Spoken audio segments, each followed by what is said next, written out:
Nate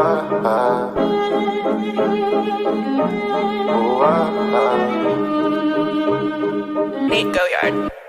Bitch, I'm a ball, bitch, I'm a ball. Don't get no fuck, don't get no fuck. What's in my cup? What's in my cup? Full of that punch, nigga, that punch. Bitch, I'm a ball, ballin' like Kobe. Ho, keep it moving, cause you do not know me. Bitch, I'm a ball, ballin' like Kobe. Ho, keep it moving, cause you do not know me. Bitch, I'm a ball, ain't talking Milwaukee. Tell my dog sick of me, ain't do no barking. Pass me some greens, you know I'ma spark it. Mama got ass, told her to arch it. Pull up at the spot, hop out and don't park it. Dino say, always keep one in the cartridge. With Joey up pepper, so we going toxic. Came from the swamp to visit the tropics. Check out the scenery.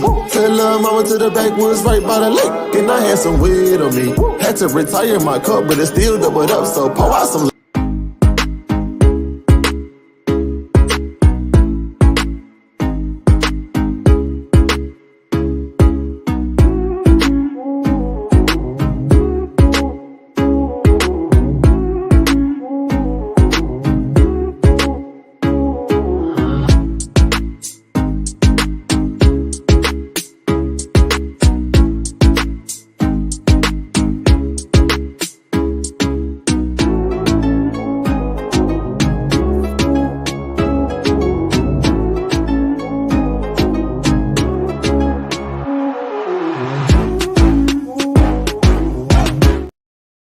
What is going on, everybody? Welcome back to another edition of Friday Night Smackdown. Ghoulie and Tyler will be here shortly. Apologies for the late start. Yeah, I was just kind of finishing up dinner. What's going on, John L? What's going on, Poison Ivy? I'm great. So we're obviously kicking off with Cody Rhodes. Kicking off for Friday Night Smackdown. Live in Omaha, Nebraska.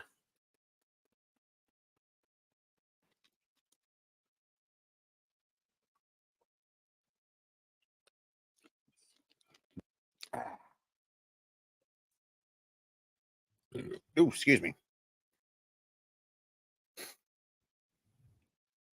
Oh God, was it like sausage, peppers, and over rice? I think that's what it is. And speaking of time, why'd you give me the link so damn late, bro? I was finishing up dinner. Oh, makes sense. Because I was also rushing Fat too. People shit. Got it. I mean, especially the fact you have like freaking like sausage, peppers over rice for dinner. Ooh, killer. Love that dude, I love that stuff. Sausage, peppers. Oh boy. Yeah. 1 second. I gotta find something for my little one hitter. Be right back. My God, I didn't know my fucking TV was that fucking loud. Jesus Christ. But what's up, guys? How y'all doing? Starting off with the world champion Cody Rhodes as my for some reason the Fox app just lagged the fuck out on me. Sorry about that. So yeah. It really. My roommate Carlton actually made dinner. Nice.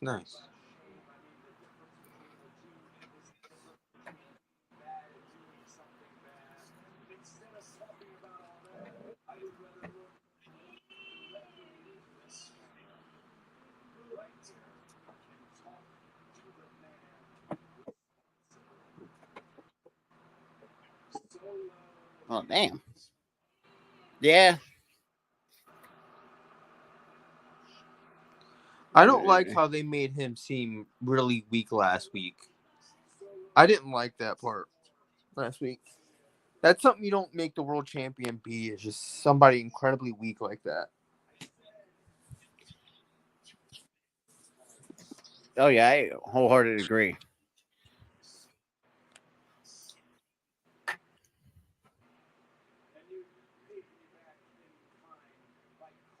You good?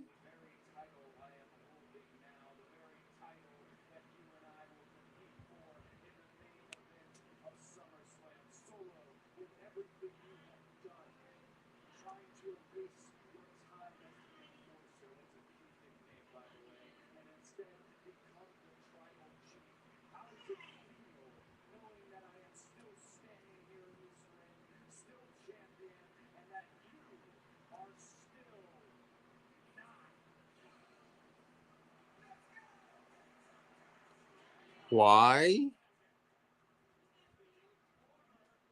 So the former tag team champions are coming out for some reason.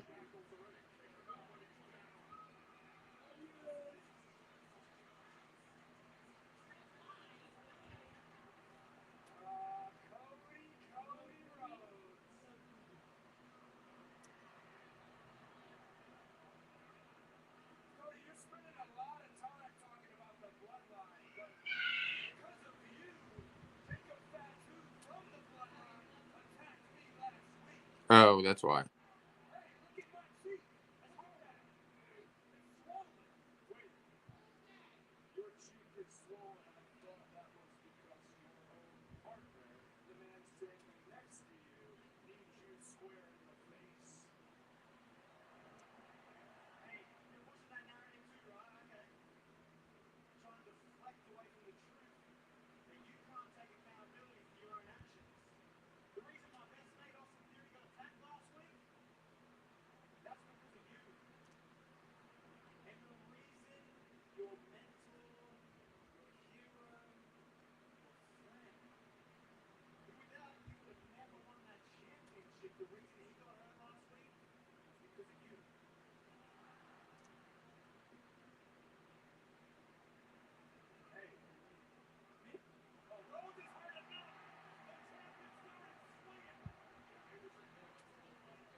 Bro, he is just spamming kicks right now. Okay. Now, Aton Down Under is beating the shit out of Cody right now. Stomping. Now, Austin Theory running lefts. Tosses. Oh, Grayson Waller tosses out Cody Rhodes.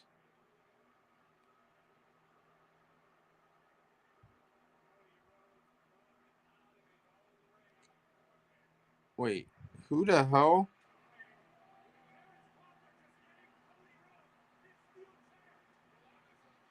Outside interference from a celebrity. He gave him a steel chair.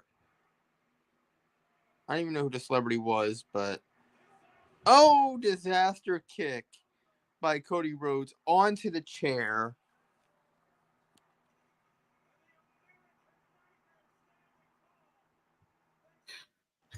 Sorry. Freaking extra dry weed that was in here was a bit of a pain in the ass to get out. Right. And While Rob was doing stoner shit. Oh yeah. Which that's good. Well, speaking of that, luckily. No, not my nug. What are you about to drop the fucking weed now? What the fuck? Maybe it's...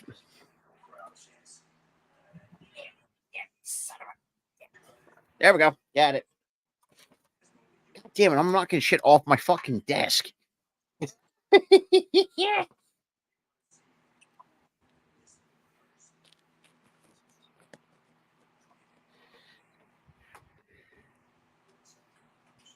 Okay, there we go.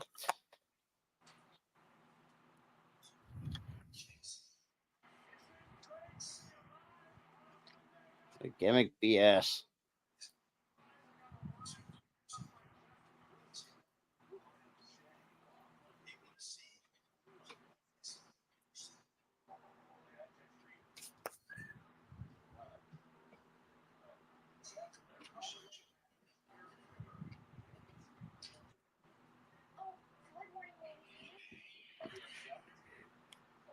So for those who have not kept up with me and Tyler on social media, I would say the last 32 hours I've been fucking absolutely batshit crazy. This all started around, I think it was around like 8:00 at night or something. I just go on Twitter, right? Because I post. You doing stoner shit right now? Oh yeah. Come on, bro. Shit. But yeah. It's been a while since I smoked, so I need that my... fucking distracted me for a minute. So this started around like 8:00 at night, right? Why are you trying to do trick shots with the smoke? I'm not. Okay. but yeah, it's like, so 8:00 comes around, right? So I go on Twitter. I see I go to my notifications. I'm like, I got a notification. Okay, I'm thinking, all right, this is probably a fan or somebody or a friend that I met on Twitter, which I have a lot of those on Twitter. Shout out to that wrestling community there. I see that Zelina Vega followed me. Lucky bastard, but I'm just thinking. I literally yelled, "Oh shit!" Texted Rob immediately. He goes, "Lucky." But hey. And then all this other shit happens to Rob. I go, "What the fuck is happening to us tonight?" I made Jay Chung's day. I just was really being honest. Very underappreciated as a ring announcer. That honesty, it makes people's day, man. When you compliment somebody on there, it's like She even quote tweeted me just tell me say thank you. And also that you also had Shane Taylor quote tweeted you. She reposted it and quote tweeted you. Yeah. And then I think it was like earlier today, Rob texted me again, and Lola Vice says something on Twitter to you. Well, that was earlier today. That's what I just said. Remember, also last night. Earlier today, you texted me. Earlier today, Lola Vice of all people, fucking quote tweeted. It was her birthday. I'm like, what the fuck is happening right now? And then you had Shane Taylor like shit. Trey Miguel followed me on Twitter. Trey Miguel followed you. I'm like, what is happening? This is a span from 8 o'clock last night to today. Too, I had my follow request accepted from Josh Alexander on our YouTube Instagram page. Your follow request? No, that's a follow request though. You follow everybody. Yeah, well, because Alexander, his IG was private, so I requested to follow him. That's nothing. So. He probably does that to every fan, so that's nothing. That's nothing. But the fact that now, if he follows you back on IG, I will lose it. Does he? I haven't, no updates yet, but I will not be surprised. Like I said, I'm taking one day at a time. Dude, you have to take it an hour at a time at this point. Like every hour since last night, something big has happened to us. It's like, what is happening, bro? Yeah. But yeah, like last night when Zelina Vega followed me, I just shat a brick. I'm like, oh my God. An active WWE wrestler follows me now. Shit, I would probably shit a brick if freaking Rhea did the same shit. You would faint. You would. Oh, I fucking would. I'd fold like a lawn chair. Obafemi saw my story on Instagram of me reposting this post. I might or might not be dead soon. Well, here's the thing. The only way that you will die is if you dissed Obafemi.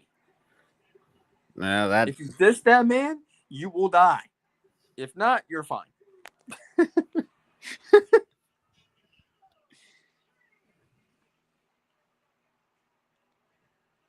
And this is another guy that made me shit a brick like a few weeks ago. But not even a few weeks ago, a month ago. Liking a fucking post or liking a comment. I'm like, what the fuck? And that's more than just getting flat out followed by a wrestler. But still. Getting noticed by somebody like that? Come on, bro. That's sick. I mean, because Valley, and also too, yeah, even Tyra was surprised. And I told him that Lola Vice is 26. I can't believe all that shit she's accomplished. Honestly, it's like it's shocking that she's only 26, but I'm impressed because of all the shit she's accomplished. Bellator, WWE, like it's awesome. Like it's hard to not be proud of her for all that shit, man. So shout out Lola Vice. Happy birthday, by the way.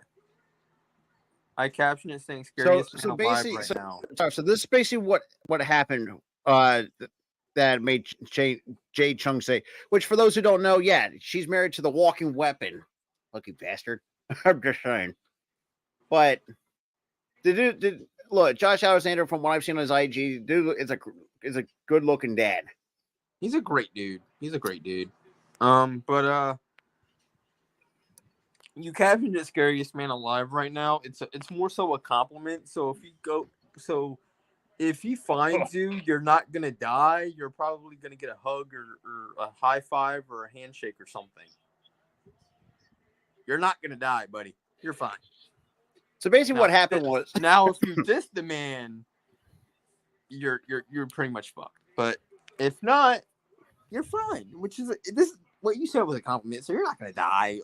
So Tyler, so basically, this is basically what I quote tweeted Fight TV said Samoa Joe is who made me fall in love with TNA, but currently I had to finally admit it. So currently Joe Hendry and most underrated announcer in Jade Chung, and then she goes on a quote tweets me as well. Yeah, you're like I wasn't even trying to fucking get a follow or anything. It was like that's the thing. Now, Zelina, she does this whole thing where it's like hashtag push Zelina, and she's been following people over it. But the thing is, though, I wasn't even looking for it. I was just agreeing with her. And I put the hashtag. That's the thing too. Me and Tara, we don't look for follow. I don't look for follows at all. You know, like I'll just try to follow who I can follow.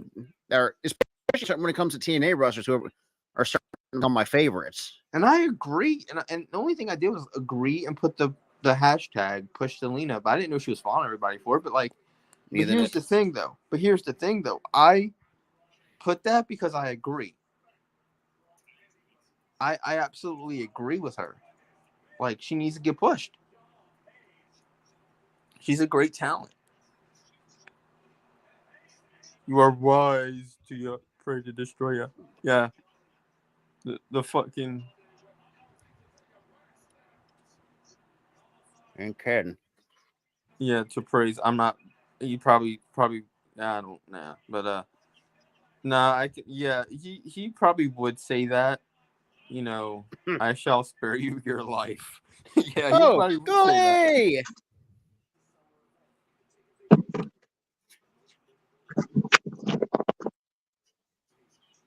Also, dude, I'm going to make this. Hey, guys. Let's just see if I get a follow from Liv. Oh, I'm going to rub that shit in Tyra's face. Nah, rub this in. I got a Liv shirt, so I can't. So you can't go, haha, I got a Liv shirt. I got one too. But is it the new one? It's fairly new. It's the Revenge Tour one, but it's fairly new still. Nah, but is she on top though? Yo, I don't, dude. I got it in the beginning of the damn storyline. No. English motherfucker. Do you speak it? When it comes to Liv Morgan, I stutter, okay? Shut up. He's like, son of a bitch. Did you say I was going to see son of a bitch, didn't you? Son of a bitch. New comic came in today, so. Oh, shit. Yes, I'm trying to get the whole entire series of this. Oh, yeah, and take it from Eagle. A little bit some stoner shit tonight. I can tell. I still have dude. Oh wait, where is Dub? Dub would have been like, Hold up, I'm reading this comment. Oh yeah. Even if he follows everyone, I got two things enough. He doesn't really follow everyone because he only follows people with blue check marks. There was a thing people were like testing out and shit, like, you know, if they would get a follow from John Cena. He only follows people with blue check marks on Twitter. He doesn't really follow everybody. He used to. And for me, like I said, I try to follow some, not just my favorites, but my soon-to-be favorites. Like, I follow Cena because he's my favorite. That's the reason why I follow Cena. And the rest of them I follow because they're my favorites too. So it's like, it's not really a huge deal to get a follow from your favorites or a follow from a wrestler, but it's still cool. It's still cool when it happens. Like when Zelina followed me last night, I'm like, it was really cool. It's like, holy shit, she noticed us. And it wasn't just the fact that she followed like a personal page; she followed the podcast account. What's going on, Greta Parrot? It's huge. Ah, my leg just.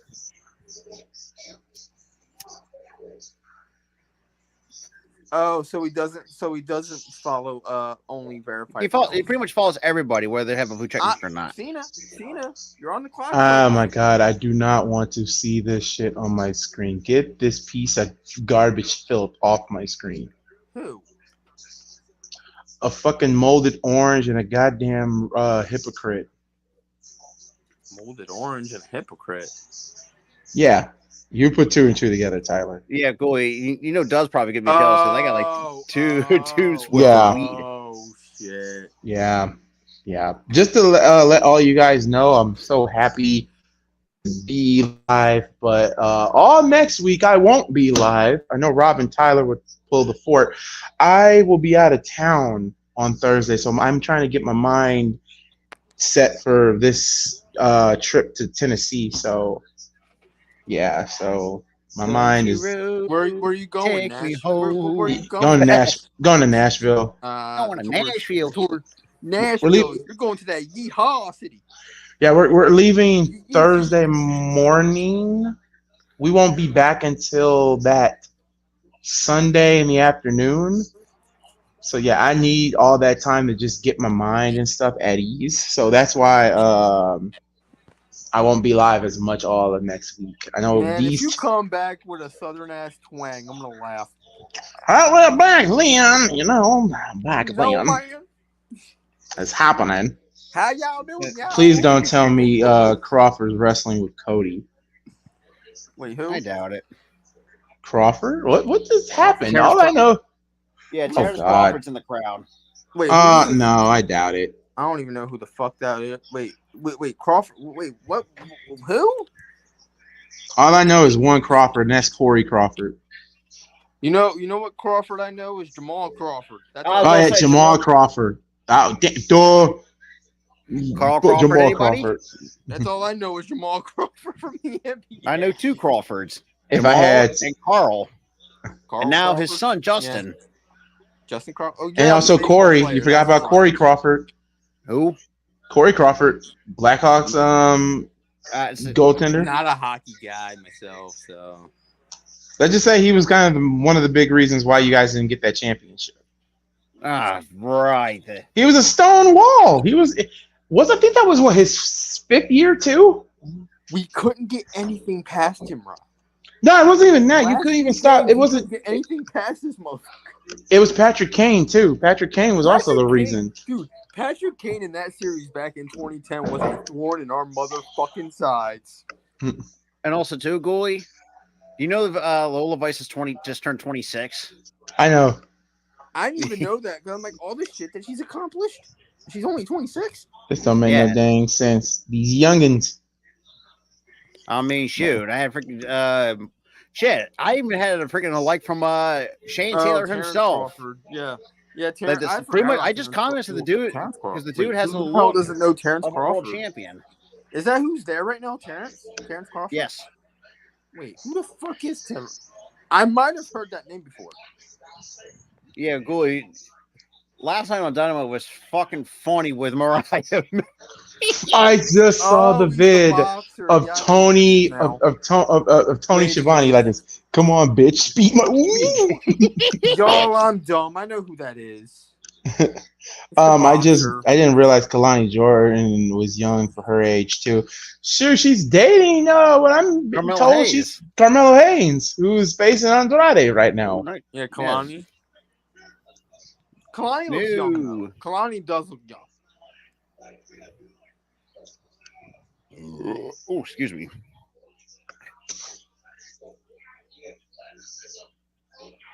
I don't know what the fuck the playing spot was, but they completely butchered that.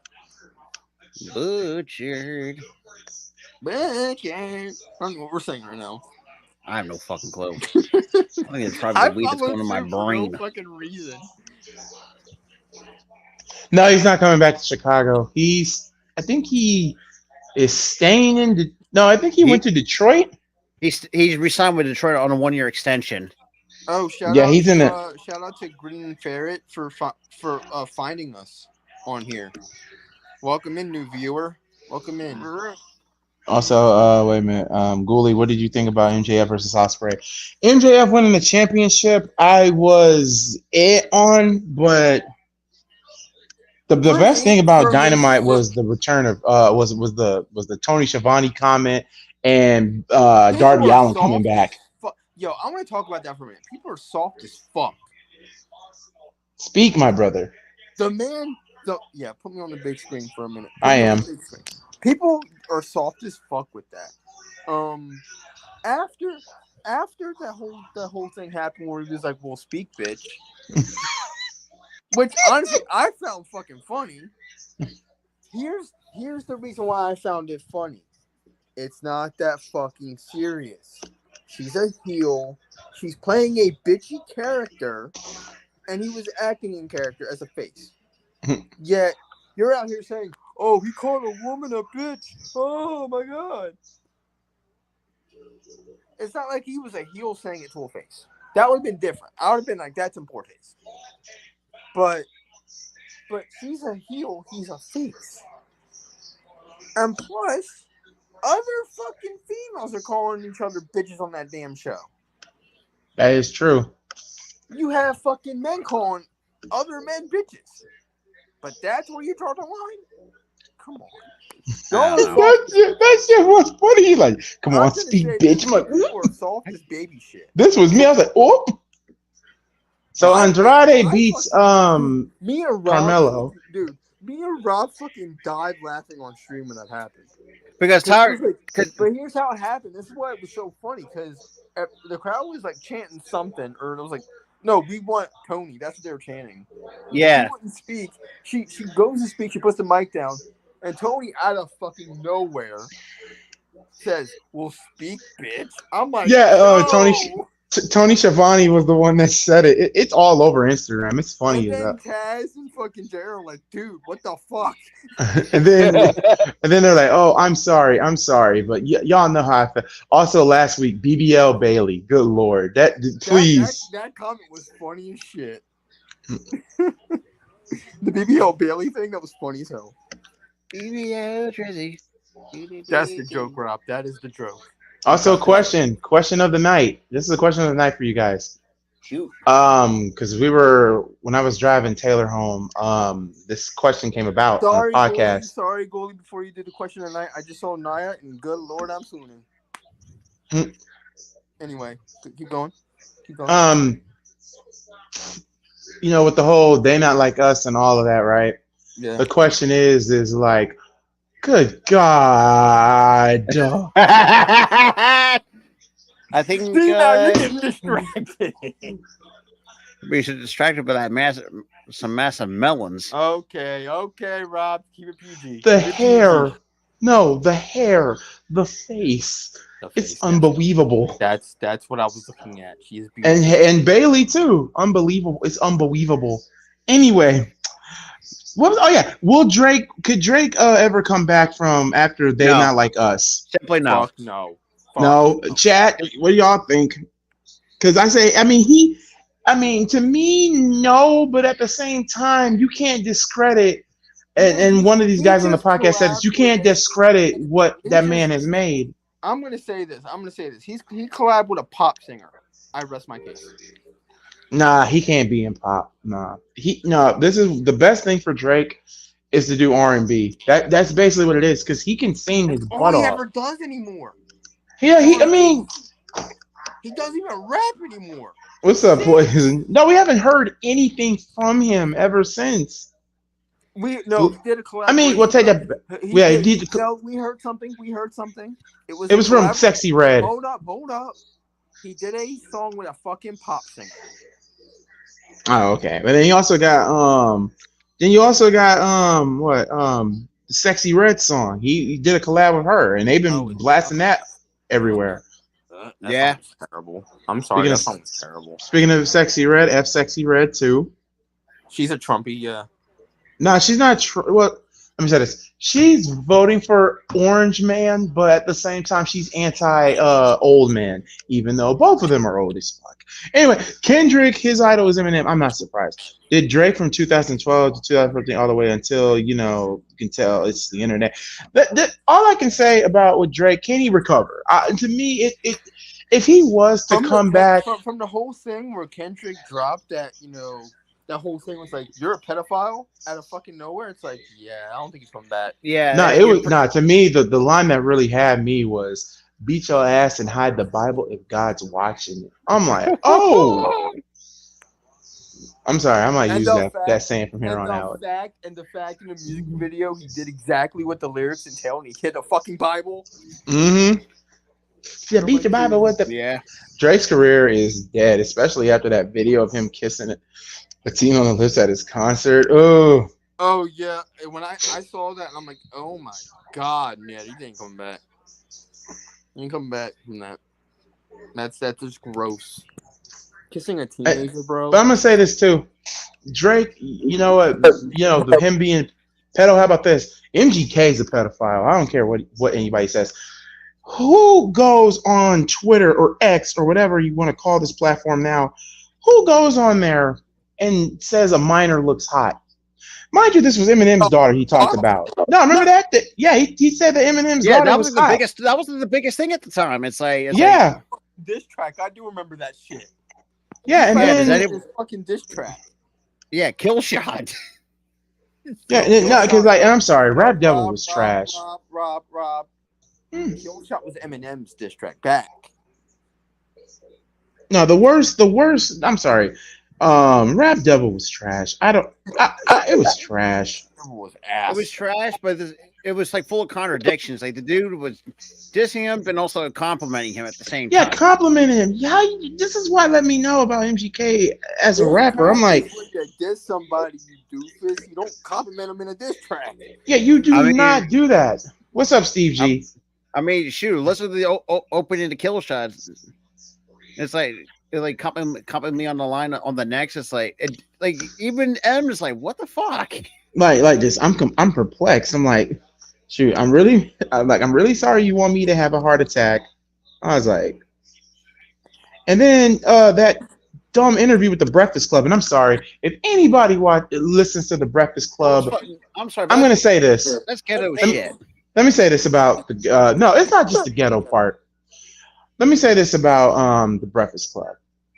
I hate anybody who listens to them. I hate Charlemagne. Charlemagne is so freaking fake. Even I could whip him. And I don't even have to use my hands to do it. I mean, shoot, this is the same dude who freaking said that Eminem isn't like can't put. No, I'm sorry, that was it Charlemagne or was it Joe Budden who I'm thinking of?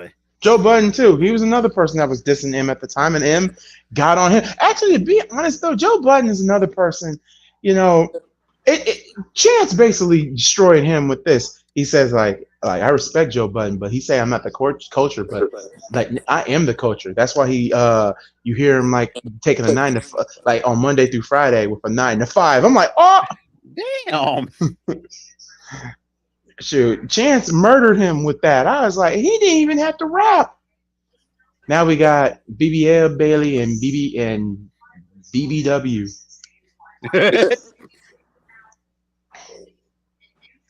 All we just need in the middle is a BBC, and then it's all good. Bailey just fucking went there. She said that Nia took her out of SummerSlam in 2017 because she's big and clumsy. She fucking went there. That is true, because these two were supposed to meet at SummerSlam 20. Wait a minute. 17, 18, 19, 20, 21, 22, 23, 24. This match is 8 years in the making. Yeah. If you don't count the NXT encounter. Uh-oh, Nia mad. Nia mad. Count that because Nia's time in NXT was just so brief. I'm a dude.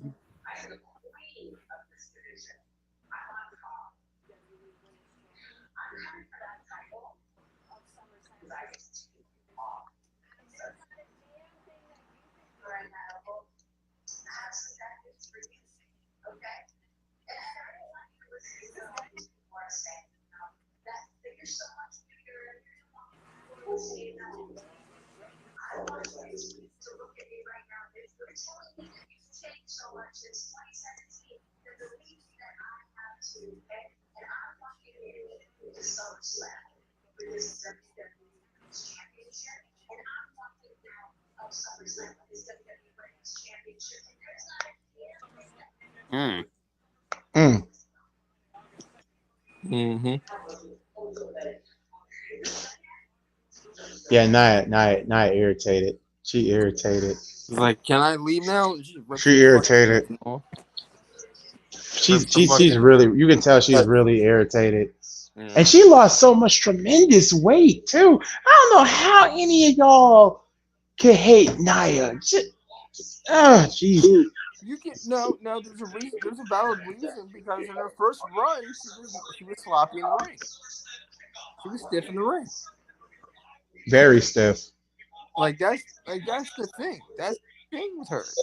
People didn't like her because of that, but people like her now.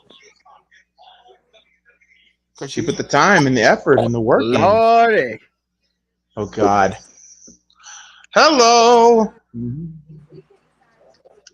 Earlier today. I love Jade's hair like that. It's pretty.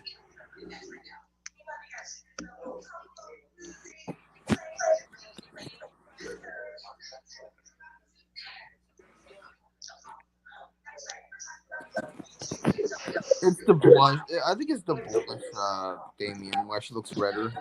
She looks red as hell because it's the blush. I think they put too much blush on her face. She's still pretty though. Who thinks Bianca is the popular girl at school? She was a track star, so she was probably that popular jock in a sense. So we're getting Bianca versus the Karen. Yeah. Yep, that's what we're getting. Getting the Karen versus Bianca. Well, we had some breaking news about an hour ago. What's the breaking news? It is official. Hikuleo is coming to WWE. Oh my God! I've been seeing on Twitter that he's not that great. I've been seeing that he's not that great. I haven't seen him wrestle, so I can't say much because I don't watch that much New Japan. I haven't seen him wrestle either. That's why I don't really believe it until I see it. I'm just saying what I saw. What the general consensus is. Bianca versus Chelsea Green. Are we doing the TNA show tomorrow? Yeah. Oh yeah, tomorrow's Slammiversary. Wait, tomorrow's Slammiversary? I thought it was next week. Oh, tomorrow. No, yeah, it's on the 20th. What? Oh, okay, can y'all put a thumbnail on my thing then? Yeah, I got you. Shoot, I'm packing. I'm mostly chilling, trying to relax and trying to get ready for this trip. Yeah, because y'all, it's going to be... And I'm driving, apparently. I might be driving all the way to Tennessee and then driving right back. So, yeah. Yeah, I don't think you don't have that much far of a drive. It's literally like a 5-hour drive, depending on traffic. And that's not too bad. I thought Slammiversary was next week. Because when they announced Slammiversary, they were going to hold it on the 20th. No, it wasn't tonight. We would have been here if it was tonight. I will say this: the only thing I see happening is Joe Henry in that 6-way match. Yes. Yeah. I have this funny feeling Joe Henry will win at Slammiversary, and I have this funny feeling that Ash will beat I think Jordan Gray. Jordan Gray, this is her last night because she's already going to WWE. Well, her contract's not up until January. Oh, not until January. Oh well, she'll lose the belt. She'll lose the belt. If she don't, I'll be shocked.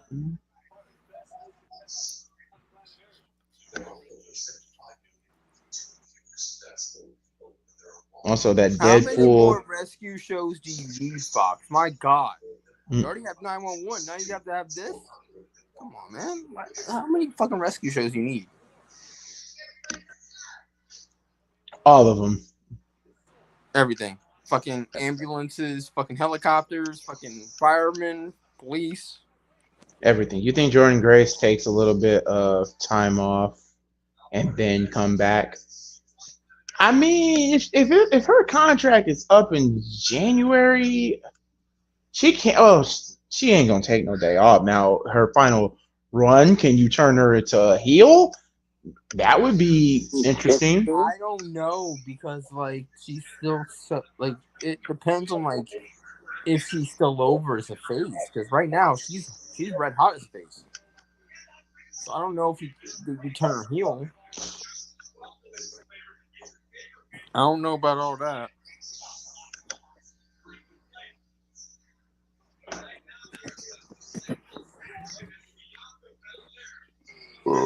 Excuse me. All right, I kind of like the new announcer because you guys are own kind of like Samantha Irvin type of flair to it. Yeah, the chick from NXT. Adds her own Chelsea Green type of saying like Chelsea, and then she goes, "Grrr." That's sick. She starts saying it like Samantha, and then she like goes, "Grrr." It's really cool. I credit to Alicia Taylor for that.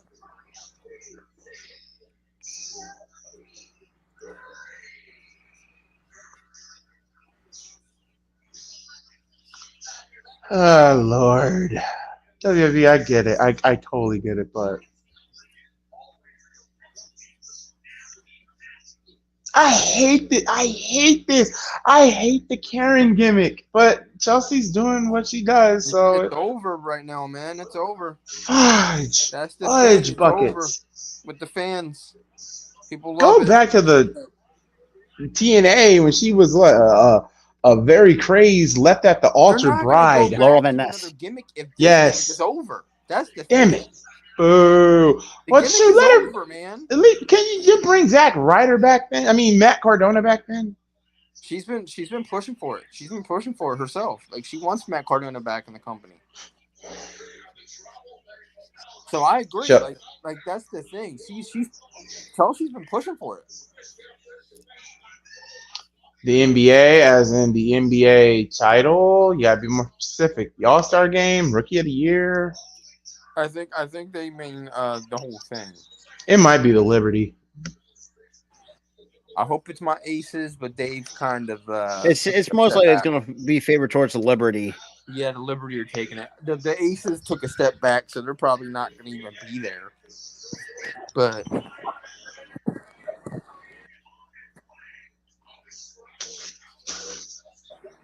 She got her tights, ref. Oh. Yay! Karen lost. Yay. And also, too, though, 8 hours ago marks 20 years since ESPN 2K5 was released. the best football game of all time. Football or basketball? Football. That game is still freaking amazing. It's better than any Madden. Piper.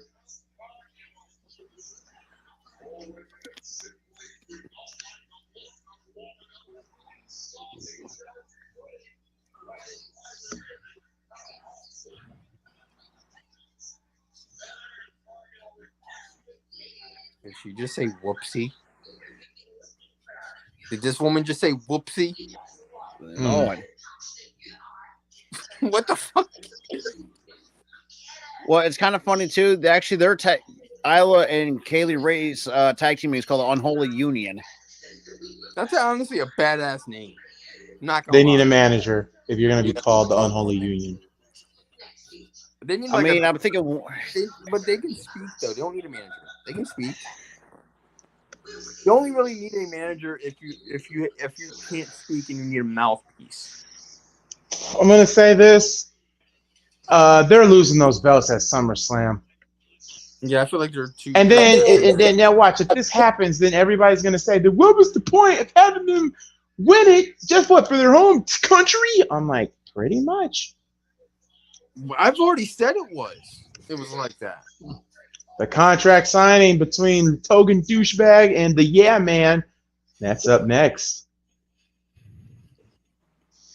I'm sorry, yeah. Logan is okay. agree. Is Logan losing the belt at SummerSlam? Yes. That's not even a question. And plus, don't ever WWE. I don't give a fuck. Do not put another championship on him. I'm sorry. Look, he's a phenomenal athlete, but I need dedication. I need you to be there every single week. Yeah, that's my. Not like every 3 weeks. Hold up. Full moon. Initially, I did not hate his title run, or I didn't hate the beginning him winning the title. It's fine. I did. Well, of course, because you don't like the guy, but No, it's not even that. It's just that they haven't learned from Brock fucking Lesnar. no, because you couldn't. But back when he first won the title, you couldn't tell that he wasn't going to show the fuck up. I didn't even know that, like, because he said before he won the title, he was going to work a full-time fucking schedule. That motherfucker lied to me. And to the fans. No. The reason why I say the Brock Lesnar thing is because when Brock was WWE champion, our champion was sitting I know at home. But here's the thing: when he won the title, everyone and their mom knew he was a part-timer, so everyone knew it was a bad idea. You had Logan Paul come out and say that he was going to work a full-time schedule and lie to the fans. No one knew, apparently except for you, that he was going to work a part-time schedule. I will say this. Don't tell the Brock Lesnar fanboys that, because they'll be just like, oh, Brock was there. All he could do is just show up. Showing up and being live is two totally different things. Vince gave him a very stupid contract. And yes, I get the fact that he's a draw, he's a star, what have you not, right? Get Cheeto Dust Man out off my TV, please. But the thing is, though, everyone knew that he was a part-timer. No one knew that Logan would still be a part-time fuckhead. Okay? He's out here doing fucking Tetris tournaments as champ. As God Lord. Not Tetris tournaments. He was in a Tetris tournament as fucking champion on the day SmackDown was aired. And that pissed me off. I'm like, really? That's our champion? Fucking part-time bitch who can't fucking defend the title every week or show up every week? Sting is retired, but at least Sting would be there every fucking week. You have people that are there every week. But here's the thing, though. Like I said, though. He said that he was going to work a full-time schedule. He quit boxing to do WWE. And guess what happened? That motherfucker lied. Because he's too high and mighty to even show up to TV. Motherfucker lied. Liar! You're lying! Lying Liar! bitch. He has a lying bitch. Lies! Sting didn't take no time off in WCW. You kidding me? If you're talking about like 95, 95, he was transitioning to another fucking gimmick. yeah, it was transforming into the Surfer Sting, from Surfer Sting to Crow. And also, Rock's part-time, and no one likes him. And the fact that he probably would want a fucking championship. If he wins a championship, everyone's going to be pissed. People are pissed. What the fuck is going to do? He's going to take it right back to Hollywood and never defend that shit. Until his schedule gets freed up. So, no one would like if Rock would be a champion. No one would like that shit. Nice sunset of Cleveland. Joe Hendry. We got Cody Rhodes and, oh, God. That's manifested. His partner's Joe Hendry. If it's Joe fucking Hendry versus Cody. Damn it, Tyler, you don't say the man's name and he'll appear. That's the number one rule, you nincompoop.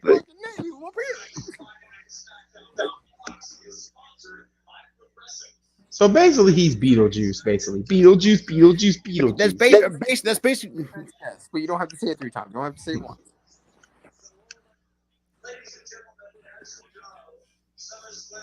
And the way he pops in is hilarious too. He just pops in, looks at the camera, and smiles. Yes. I mean, I wouldn't be mad if The Rock won the title either, but I know The Rock, it wouldn't be that long.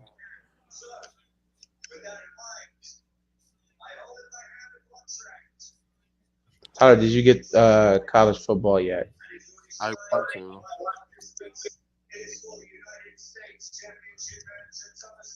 Yeah, that's the thing. No one overhypes him. He's just a funny character who's good in the ring.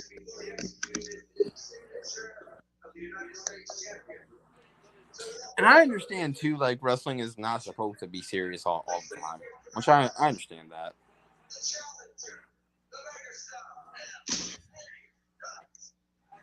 Let me guess, this motherfucker ain't even there. Wouldn't be shocked if he wasn't.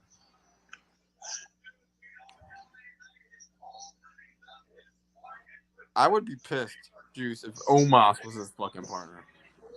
Omos. Fucking brick wall ass, can't wrestle shit. I was gonna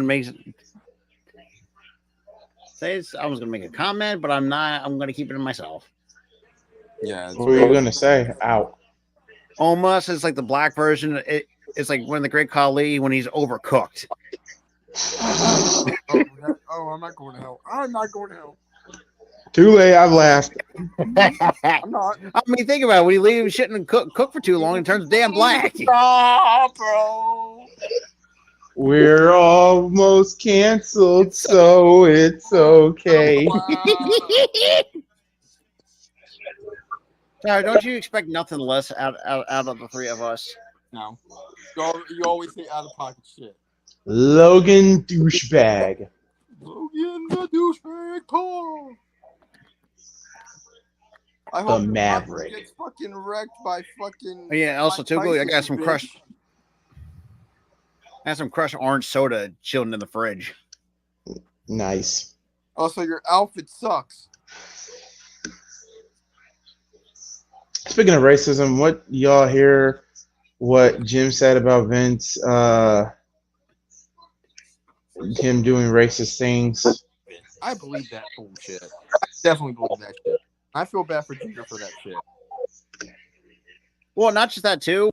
We could, and he just said this too. Like the one thing that almost would have happened was a Punjabi prison match between Jinder and Brock Lesnar. Yeah, that almost fucking happened. Against Lelia, what the fuck? No one wants to see that. Go check it. Go watch it. Dude, the Punjabi prison match is the worst idea. Look, don't take it from me. Go. To see that? Apparently, Vince. Who the fuck wants to see? Yeah, that's it. Drink time. Oh Lord. That's drink time. Look, don't take my word for it. Go watch that episode. His interview with Chris Van Fleet. I saw that, and the way that when he said that he was going to face him in a Punjabi prison match, I almost fucking puked. I'm like, that match is one of the worst match concepts in wrestling. And you wanted to do it a third time? Hell no. Hell fucking no.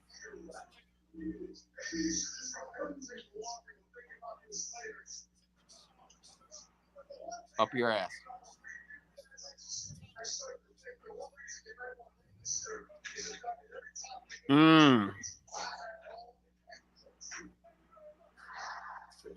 Gender my balls. See, my balls just itch after hearing that shit. My balls itch. Yes, guys. The Ginger comic gave him crabs. No, it didn't give me crabs. It just made my balls. It didn't give me crabs. The crabs pinch you. No. It's like somebody put itching powder on my drawers. I was just ribbing you. It's like somebody just put itching powder on my drawers.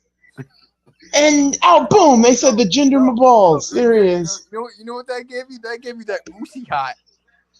Oh God! That one lady who put freaking icy hot. Yeah, my cootie catter is humming like a canary. It's feeling really fucking extra right now.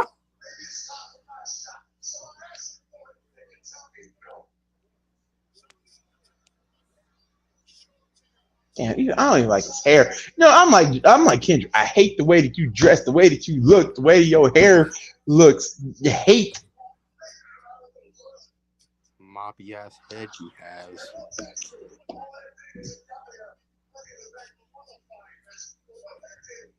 Yeah. LA Knight, please just win this belt. Take the fucking belt off of this bitch. Sad thing is, this personally to me, I think this should have happened at Mania.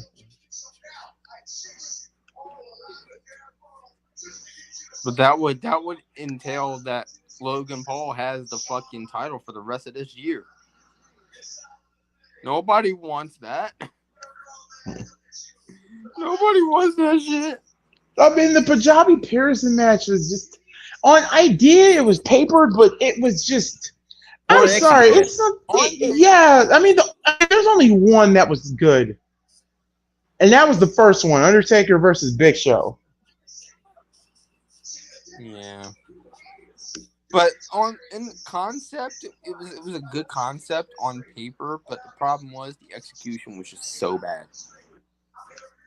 Jordan Kirby just asked, "What is the greatest WWE catchphrase in WWE history?" Ooh. It doesn't matter what you think. It doesn't matter. No, my favorite is it doesn't matter. When he said Bubba Ray Dudley, I fucking died laughing. It was just it doesn't matter. Only wrestlers I think of when it comes to Punjabi prison is Undertaker and Khali. And the sad part is, they were supposed to have the match in the damn prison, but no, they didn't do it. Instead, they put Big Show's big ass in there. I think it's because Khali got hurt. I think it was too. And I'm like, really? This is his match, and can't participate Because he was hurt. And you know it's so fucked up. You know where that match took place at? Where? Indianapolis, of all places. Yes. Great American Bash. The first Punjabi Pearson match was held in Indy. But the problem that I have with the match is the ringside camera in that. Most of the action they film inside the fucking ring, not at ringside, like they usually do. The standard, facing the ring camera. And I went from fans there because they couldn't see shit. Oh. We went from give me a hell yeah to the champ is here to it doesn't matter. Oh, Jake's gonna get involved. To your boy is bouncy. Don't you dare discredit that fucking slogan. Jake is gonna be there. That slogan is catchy as shit. Wait, who's gonna be there? Jake's gonna be there. Oh, punch him in the fucking face, LA Knight. I'm sorry, I had to. No, LA Knight basically says, shoot, if your brother got the balls to take on Mike Tyson, but you don't have the balls to face me, I'm like, oh yeah, Jake's gonna be there. BFT that motherfucker. You know, if Jake's gonna be there, then Mike Tyson should be there. That would be hilarious. Yo, make it give us the old DX moment for a good old time's sake. Punch him in the face in the ring.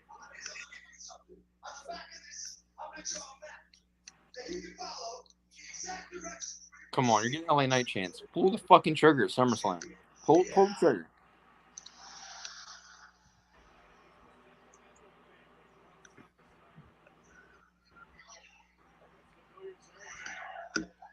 Uh-oh. Nick Aldis trying to separate the men. We see how this gonna go. Who gonna get hit? Oh, shit. Oh. We gotta let them fight, Chad. Yeah, let them fight. No, he's walking out. Look at token douche. Token bitch. What a fucking bitch. Just, come on, speak, bitch. Like, no! Dude, it was the funniest part. He was like, oh, speak, bitch. And then fucking Taz. And look at him. Oh, look at it. Look at it. Like the little bit. Oh, yeah, come on, LA Knight. Make him bleed. Bleed. You know what I would love to see? Almost BFT. You know what I would love to see? And I know a lot of y'all are probably going to say, Ghoulie, you are crazy. I would love to see Samoa Joe choke out Logan Paul. Aw. Oh, that would be funny. And I would say this. I would look at Joe say this. That little girl Joke. dropped something in at ringside, and somebody's trying to get it for her. Oh, damn, they just turned black. The camera just turned black on my end. Oh, that's their censorship bullshit. I can't wait till they get off of fucking Fox so they can stop. Yeah, they literally been mad at Fox for them to do. They've been doing that stupid shit. I think Fox got butthurt because I'm telling you, Fox got butthurt because they wanted Raw and SmackDown on Fox. Well, newsflash, idiot. You idiots at Fox. You're not going to get a fucking flagship show on local TV. It was either always gonna be on cable or gonna be on a streaming service. Wait. Pink bubblegum? Well, I mean, she is wearing pink. God. Like bubblegum. I mean, Jesus Christ. Her music is bubblegum pop, so makes sense. Jesus. Jesus. It fits the character, goalie. Jesus. It fits the character. That's too much curves on It's too much. It's too much text in that. Damien. She just said that she's not racist. Shut up. Delete comment. Wait, what did they say? Damien said like, "Is up the racist bitch on my TV." She's not racist. She's not a racist. You cream puff. She's not a racist. So, Tyler. So Joe Hendry talked about on the Talk is Jericho podcast that he has a. Not cream puff. Jesus. Damn, you know what? I'm mad that she's gone. You know what? Nah, I mean, it would have been. Oh God, Tiffany Stratton being the new leader of. Oh my God, Toxic Attraction. I don't think it fits the character. Sorry.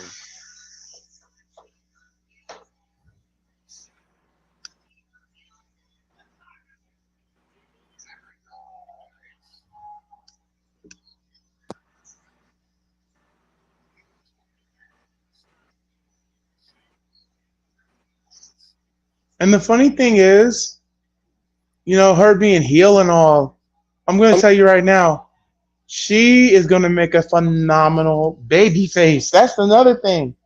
She's not a race. Thank you. Somebody did it for me. Thank you. I got you, goalie.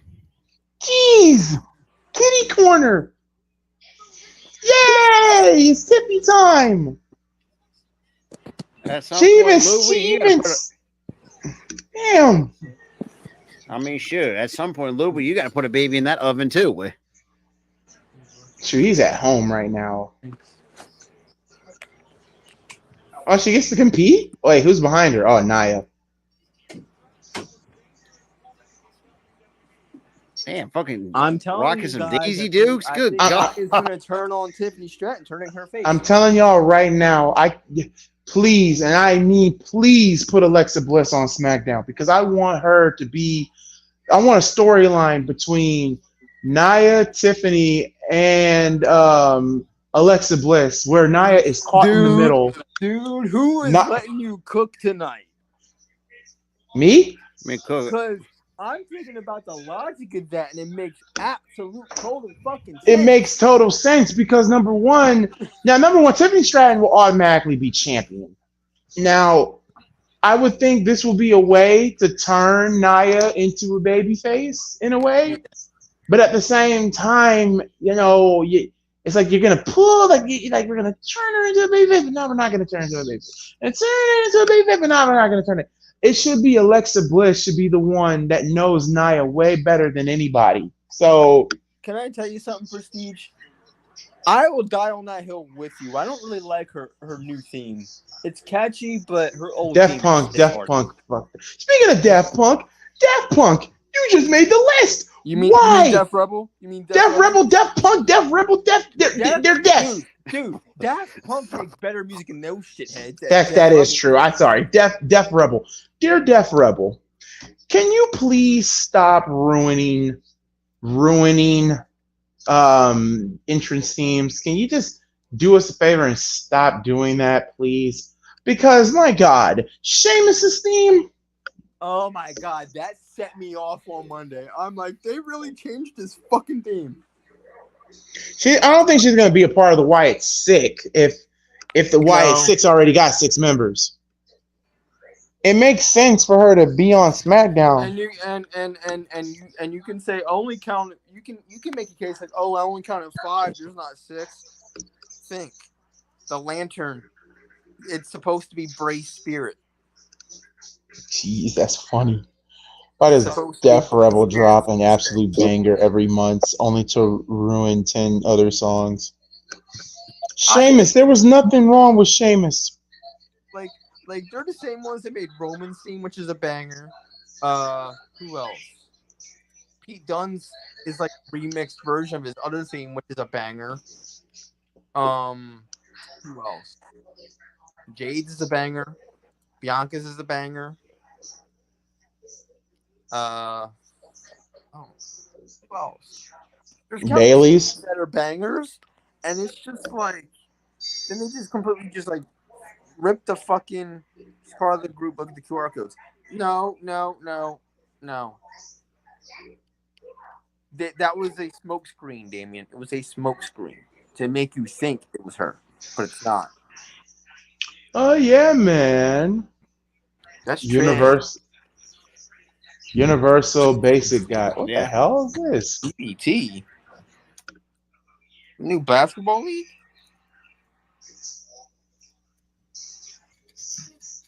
Damn right, it's different. It's been hitting different since fucking. Oh yeah, it hits different live. I can't go live. Their fucking tickets are expensive as hell. Oh, look where they're gonna be at on the 21st of what was it? Fucking October? Yeah, October on the 22nd, Rob. They'll be in Philly for a live event. That'd probably be expensive as shit. Wait a minute. I'm telling you, yeah.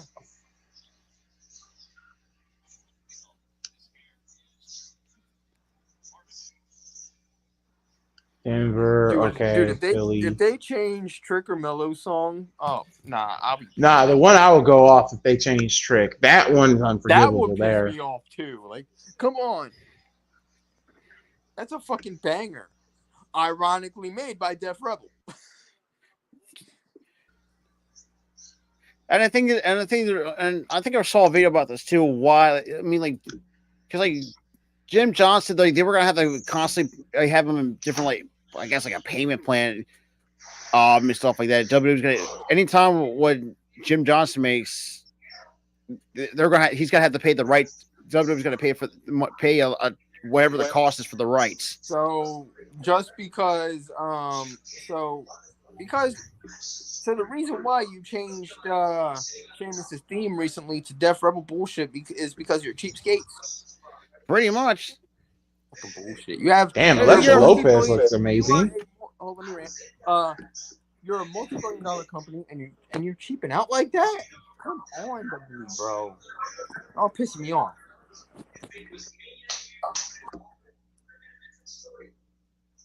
I ain't gonna front. Alexa Lopez, give her a raise.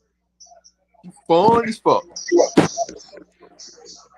I'd rather have a little advice over Electra Lopez any day of the damn week. Yeah, maybe that's just me. Reaching.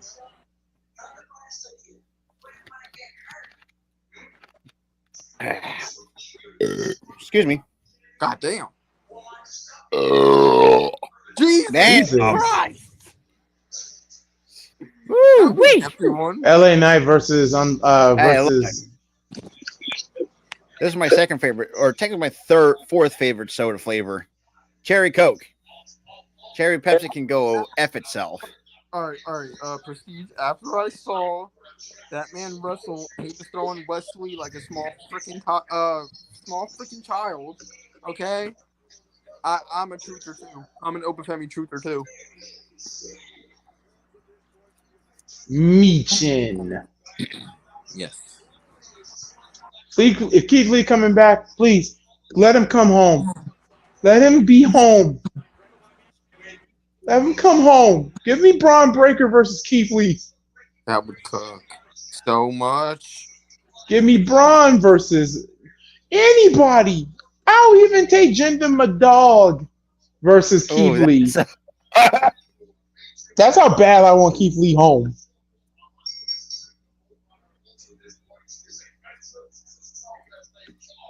Now watch, if Keith Lee comes without all that stress and he loses tremendous amount of weight, he's already athletic. Run, Tippy, run! You don't run that fast. I don't. It's funny, they only run fast in their heels. That's the funny part. We saw Mercedes run like a run in heels. Yeah. Liv couldn't run for shit in heels. I'm sorry. She was just I think she's running against go-go boots. She was leisurely jogging. That was not a full run.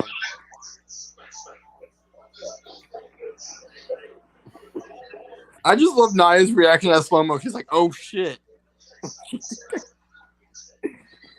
I can't wait for that fucking movie. Looks fucking funny.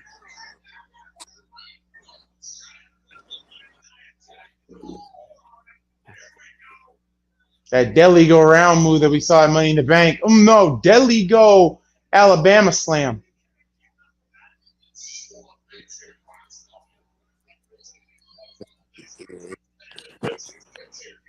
Oh God, her head bounced on the. Okay, I'm gonna say this. I believe that at Mania 41 we'll get Tiffy Time versus Nia at Mania. Yeah. Liv ran faster than this. Okay, TV, can you I don't know, stop spying on me? A Taco Bell ad popped up, right? Right? You ready for this? Hold on.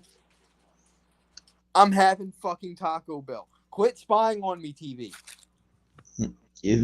Oh God, I have jokes. Yeah. Come on, eat that Taco Bell, leg man. Eat it. Leg man? Yes. Who said that? Who said it? You? Yes. I thought somebody in the comment. No. Y'all No, Rob is so spaced out. Dude. Y'all Sorry, are as bad as y'all are as bad. No, you missed it. What I said, Rob. I said. Hold on. Y'all are as bad. Wait, what did I miss? Hold up. Y'all are as bad as Slim Shady in his latest album.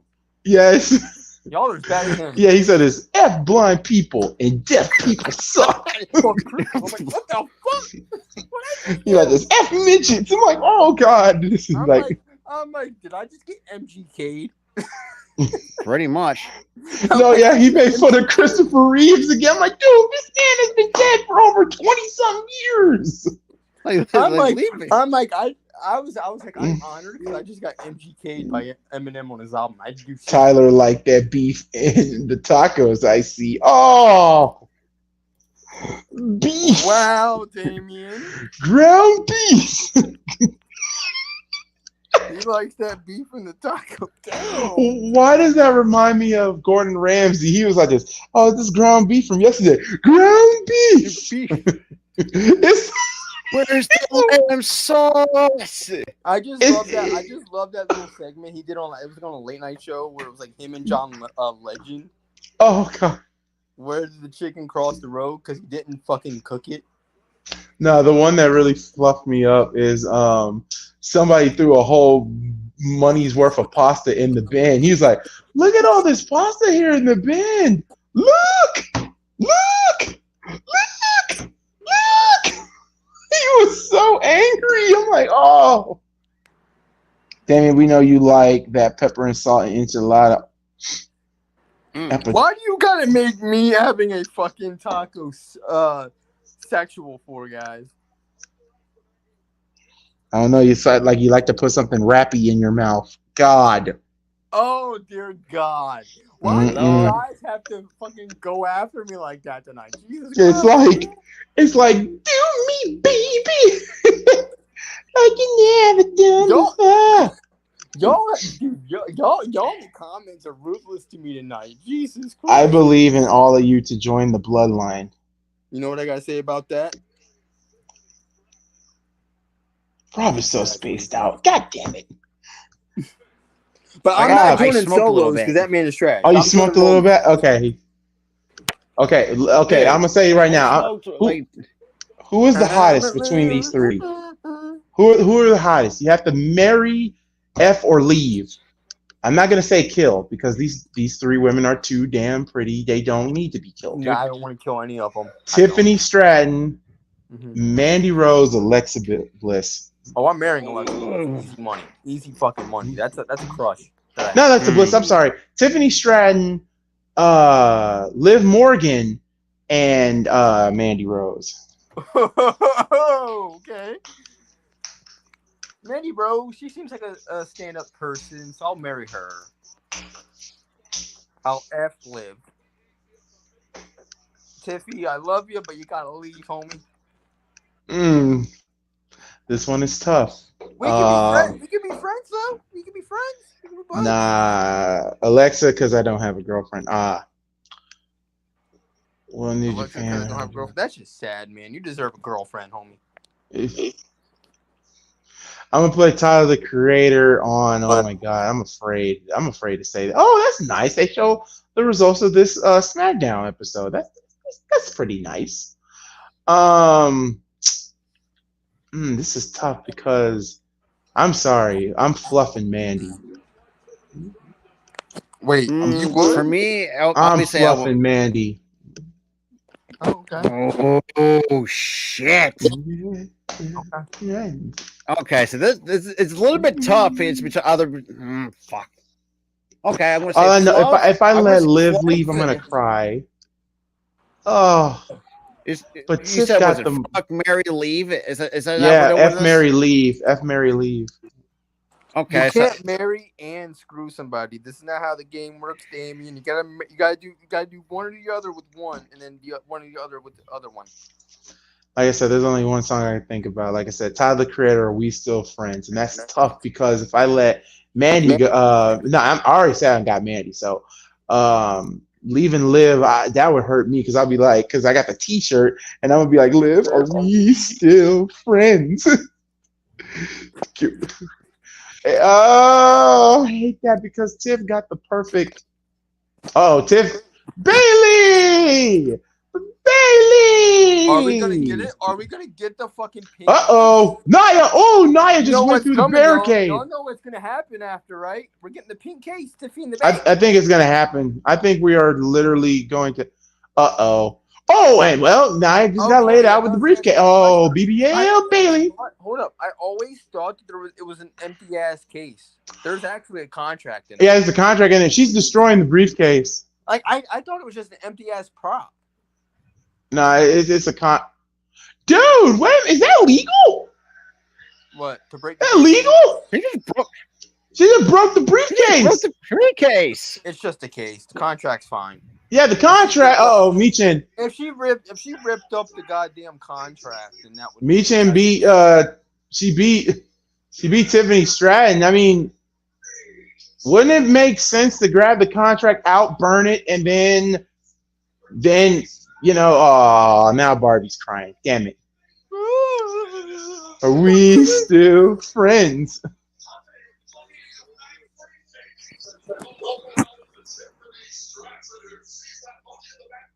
Now she gives a briefcase. But yeah, Tiff's getting a pink briefcase. That's all this is. She's getting a pink briefcase. Now watch that thing be bulletproof.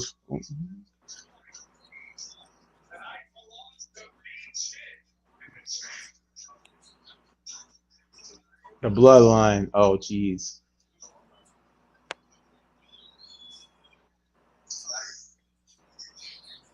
You are not my tribal chief. Oh yeah, Goy, did you see that Lawrence Taylor got arrested for For what? What do you got arrested for?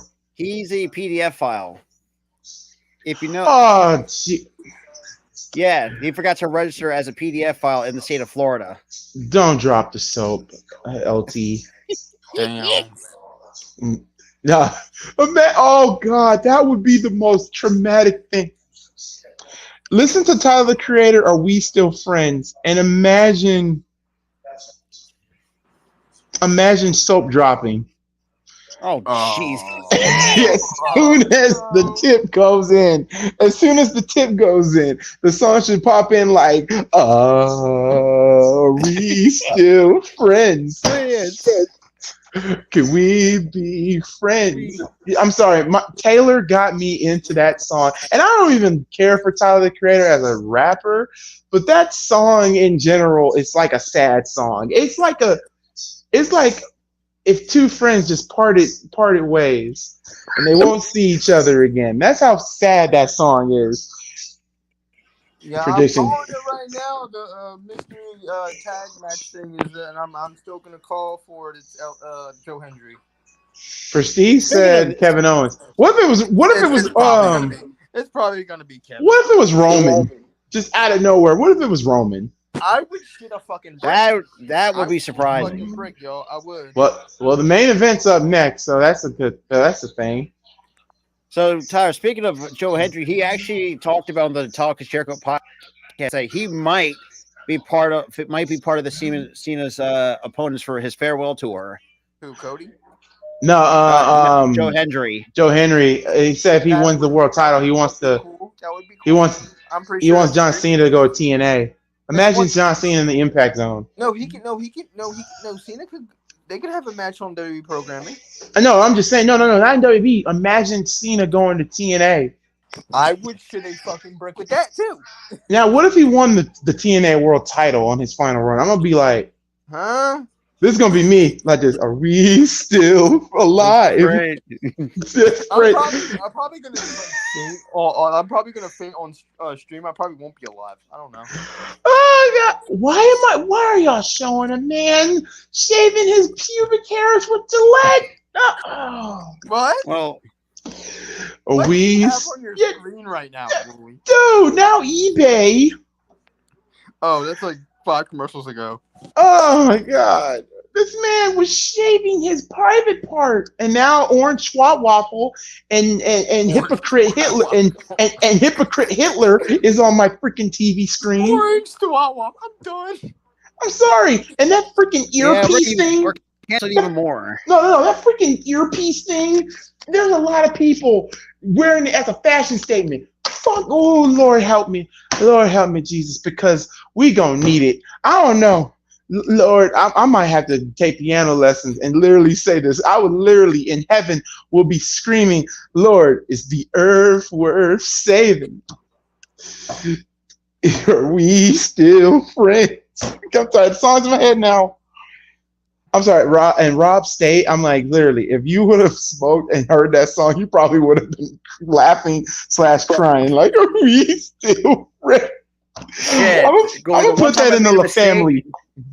So I made a mistake one time. I was watching Courage while I was fucking smoking and getting high.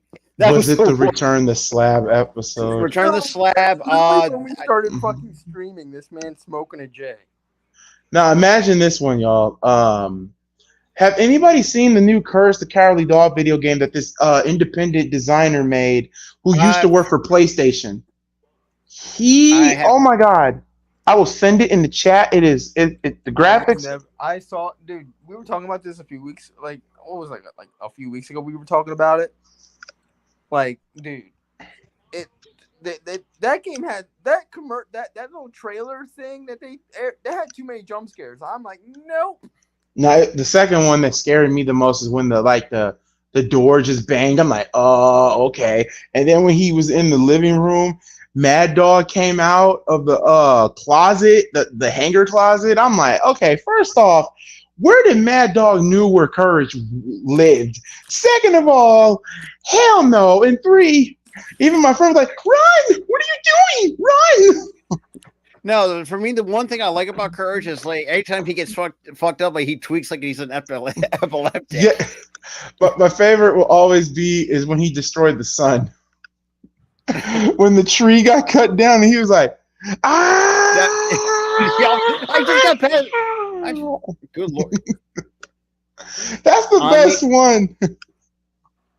Or every time he gets messed up so bad, he starts laughing. Look, the best side character is the computer, you twit. Oh yeah, the computer. Like this. Computer, how do you get rid of bad eggplants? Throw them in the garbage, you twit. No. Eggplants that attack people. Oh, that's easy. No, the one that really got me is like this. It's computer, Muriel, ugly mole, big teeth, eating people, search. Oh, you're such a lousy typist. Okay, don't need to get personal. Just no, you're welcome. And then the part that fucked me up is when he said, I'm searching. There is a cure. What? I just a weremole. Oh, I wouldn't want them in my garden. I'm like, dude. And then he's like, what shall I do? This is the same dog who had to freaking become like a kangaroo monster to go after fucking. But speaking of Courage the Cowardly Dog, by the way, Jacob fought 2 last week. Jesus Christ. But anyway, what was I saying? Why was that the segue? But no, like if you think about it, Courage suffers from it, and this is actually 100% true. Oh damn, we're having a WWE Tag Team Gauntlet to be the #1 contenders. It's gonna be the Bloodline. It's the Bloodline. Of course, the Gorillas of Pro Destiny. Oh, Pretty Deadly, Legado Fantasma, the OC, hell no, Street Profit. Yeah, the Bloodline. Bloodline's being DIY.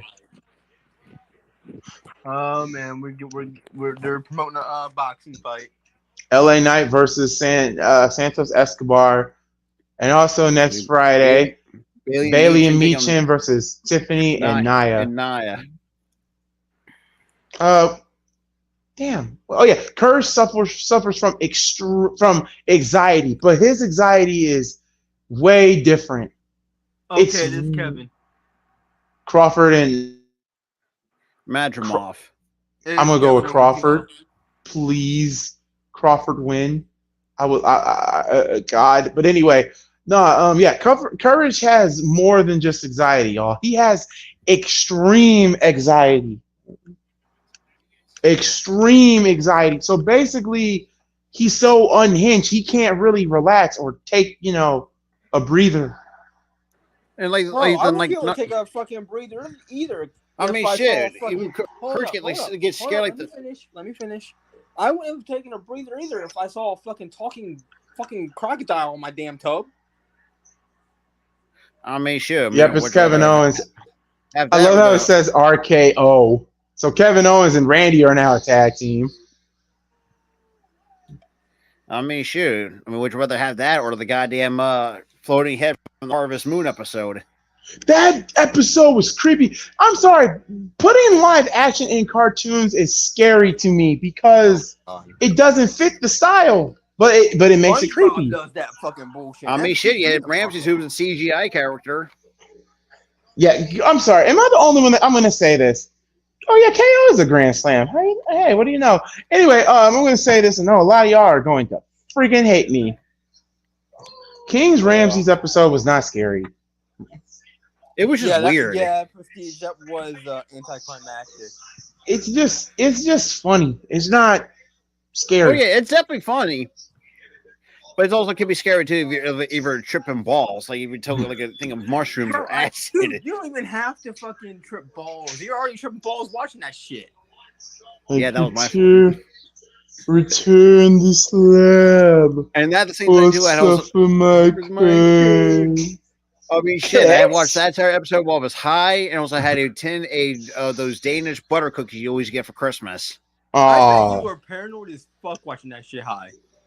No, actually, I was just munching on cookies and just enjoying the episode. I would have been fucking paranoid probably.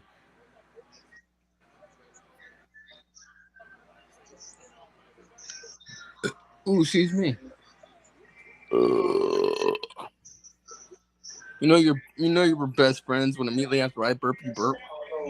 Yeah, well, I got more of the guttural that comes Yeah, that Deep shit's like coming within. from the fucking stomach, man. Mine was just coming from like, you know, the esophagus area, you know? Well, then again, that's a lot of carbonation to do it for you. Yeah.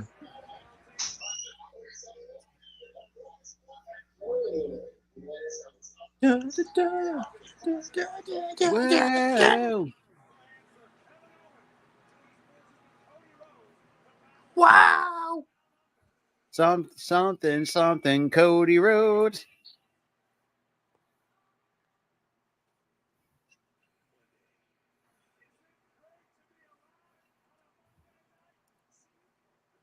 I mean, it's great to be alive every night, but sure.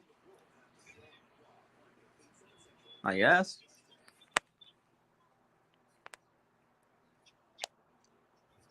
Imagine when Liv, Tiffany, Mandy, or Alexa gonna be boy moms at some point. Your son's gonna be automatically popular for one reason only. Well, I think Alexa's all. Alexa's already a mom. Well, that also depends if Tiffany and Lou want to have kids. That's the thing. I could see it in the future though. Her and Ludwig Kaiser. So Punk is back next week on Green. Oh God, Chicago Bear fan and a Green Bay. God, that man's gonna get booed. If he don't get booed, then maybe.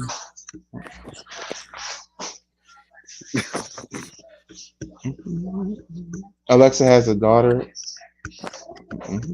Oh, she has a daughter. That's right. That's right. Yeah.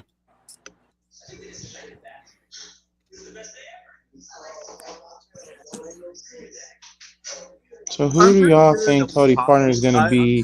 It's already KO. It's not. Jimmy's not coming back, even though he's cleared, but he's not back yet.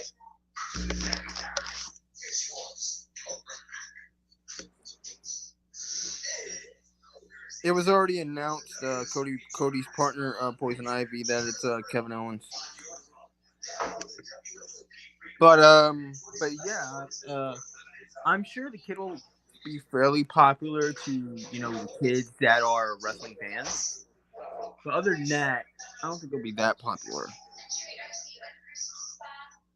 The Divas Revolution is slowly ending. Should have been dead. They're women now.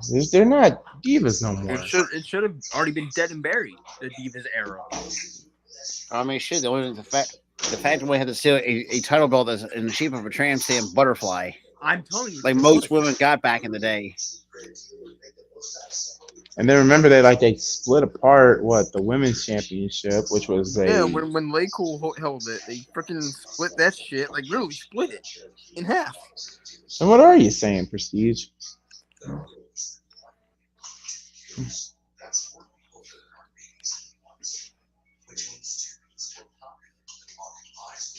I think it's probably the whole thing with the whole goddamn 2-minute matches the women been having on occasion.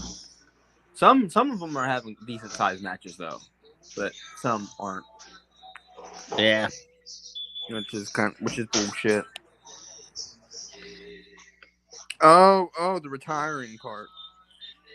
Becky, Charlotte. Bayley. Becky, Charlotte, Bayley. Yeah, because Mercedes is gone. I feel like you know, Bayley has a lot left in the tank, so to speak. Bayley, yeah. And, there's been talk. I don't think Becky's coming back. Are you kidding me? No one plays COD to wrestle. Alexa Bliss, I don't think Alexa Bliss. She's 33. Nah, I mean Asuka. You got to put Asuka in that counter too. I think the ones that'll probably have like limited shelf life in wrestling are the moms. Becky, Alexa. Who else is a mom? That's about it. Becky and Alexa, because they're moms. WWE superstars are in Call of Duty, and I am not cool with it. I don't care for it. I'm not a fan of it. For me, no one plays Call of Duty just to fucking wrestle. They play a wrestling game to wrestle. No, I mean they're gonna have a mode where they wrestle, but you can play as them. And they can have a gun and all that other stuff. That's what I'm saying. Hell, this is the same game that put fucking Nicki Minaj in shit. Taylor Jones said, "Tyler is the man. You're awesome, pal." Wait, Tyler is the man. You're awesome, pal. Thank you. I appreciate it. See that stuff like that when we stream makes my fucking day. It makes our day. Hey, hon, I got the shirt on.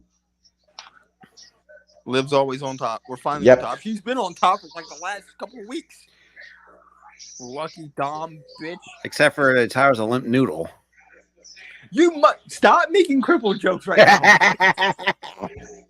Taylor wants me to lose that belt to Tyler. It ain't gonna happen. I got somebody else. It won't happen. Tyler got to get past Rob to get to me. I got a fan. That's all that matters. Well, I got my personal fan that's right here on the chat. And guess what? I got Zelina fucking Vega fucking following me, you bitches. And I got the power. Rob, muted him. I wanted muted him. Unmute. You know what I was Mute him again. bitch. My super kick is gonna be 1 foot down your throat. You no good, rotten piece of mother Raymond tongue licking piece of gonna get your ass out of my ring. Get your ass out of my ring. You can go to hell. Move it or lose it. Somebody flush that. You know what I was doing that entire time, goalie? I was reenacting that. You know, I good was run. reenacting that shit. See, even Tay knows it's not gonna happen. She knows that the king must bring home peasants' Wait, heads. who's this? Wait, who's this? That's my lady that I highlighted. Yo, I know you're the Maurice to his Miz, but no. Oh no, that's an insult. She is my personal gothic queen of destruction. And what the queen wants heads. Rhea Ripley to his Dom, but no. Oh no, she's not even that. She's the Stephanie to my Hunterness. Hey, I know you're the Stephanie remaining this whole fucking thing. Look at You're that. jacked as fuck. You probably actually whipped my ass, but still.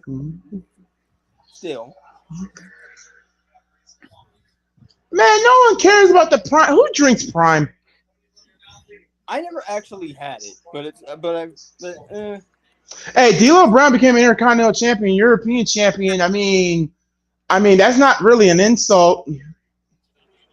oh my God. Jamar says she wants to get that Yeet 3000. She can get the Yeet 3000.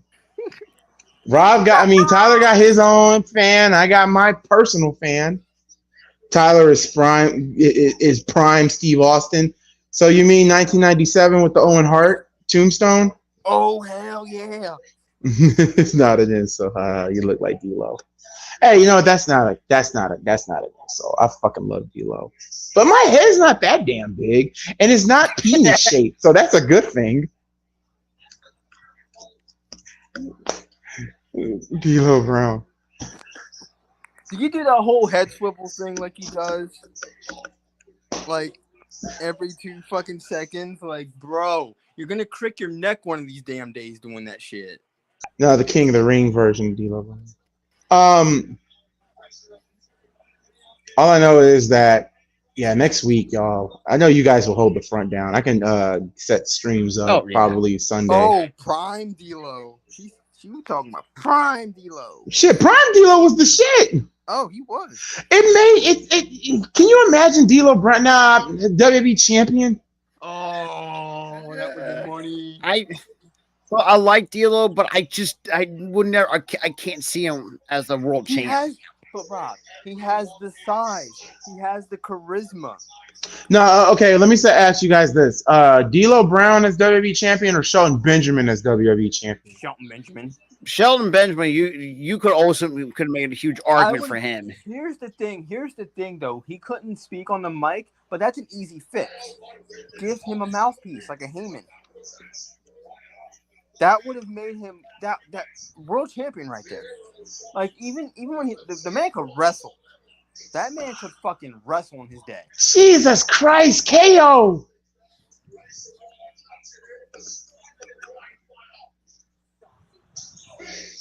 Dude. Also, A-Town down. Is it? Wait, Ghoulie, you have the mustache like D-Lo.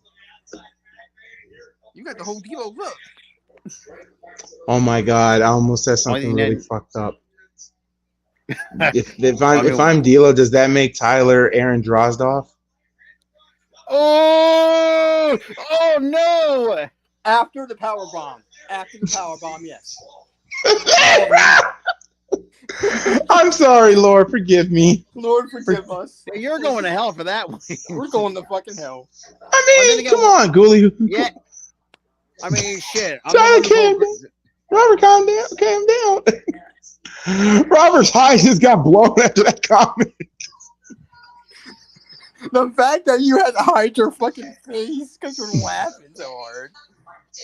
Ghoulie, who is your favorite wrestler in NXT? Trick. Oh yeah. What's that Trick? It's Trick. And I'm mad because I don't like what are we doing? That's what I want to know. What are we doing? Like Ava won't give him a title shot. I'm like, I'm assuming they're still doing this shit. Once the champion loses the belt, they don't get a rematch clause. I think that was dumb from the jump because come on, you have to get a rematch. If that makes all of them, Damien is. Oh God. Oh God. And we lost. All right, so fuck you, Jose Alvarado. Oh, we lost to the Diamondbacks this afternoon, so I can't really say much. Can we not diss players after one damn loss, Rob? Enough. Dude, Jose's been like this. Stop. You've done this all fucking season, man. Enough. Well, I'm going to the Royal Rumble. I'm going to the Royal Rumble. Me and Taylor are both going to Royal Rumble. That's going to be an early birthday gift from her to me. Going to there. Are we going to go to any live events? I can't afford it. Oh, fuck no. No, you will never see me wear a Powerhouse. I hate Powerhouse Hobbs. We already got one person that be on Powerhouse Hobbs' dick. I don't think we need another one. I got to say, the Braves game is delayed. Ghoulie, are you actually from Chicago or do you just like the teams? Okay. Let me get the screen on here, and can somebody please highlight Prestige comments so I can get this, so I can literally clear the air with this. I am originally from wrong comment. I am. Put the comment back up, bro. I got it.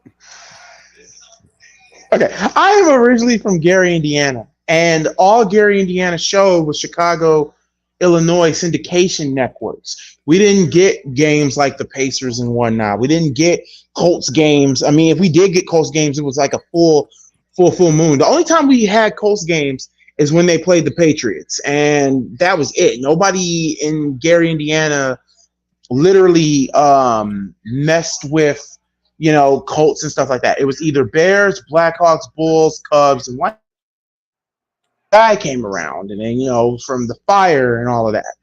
And that was it. So most of the jokes that I do is all Chicago space humor because I grew up on Chicago television.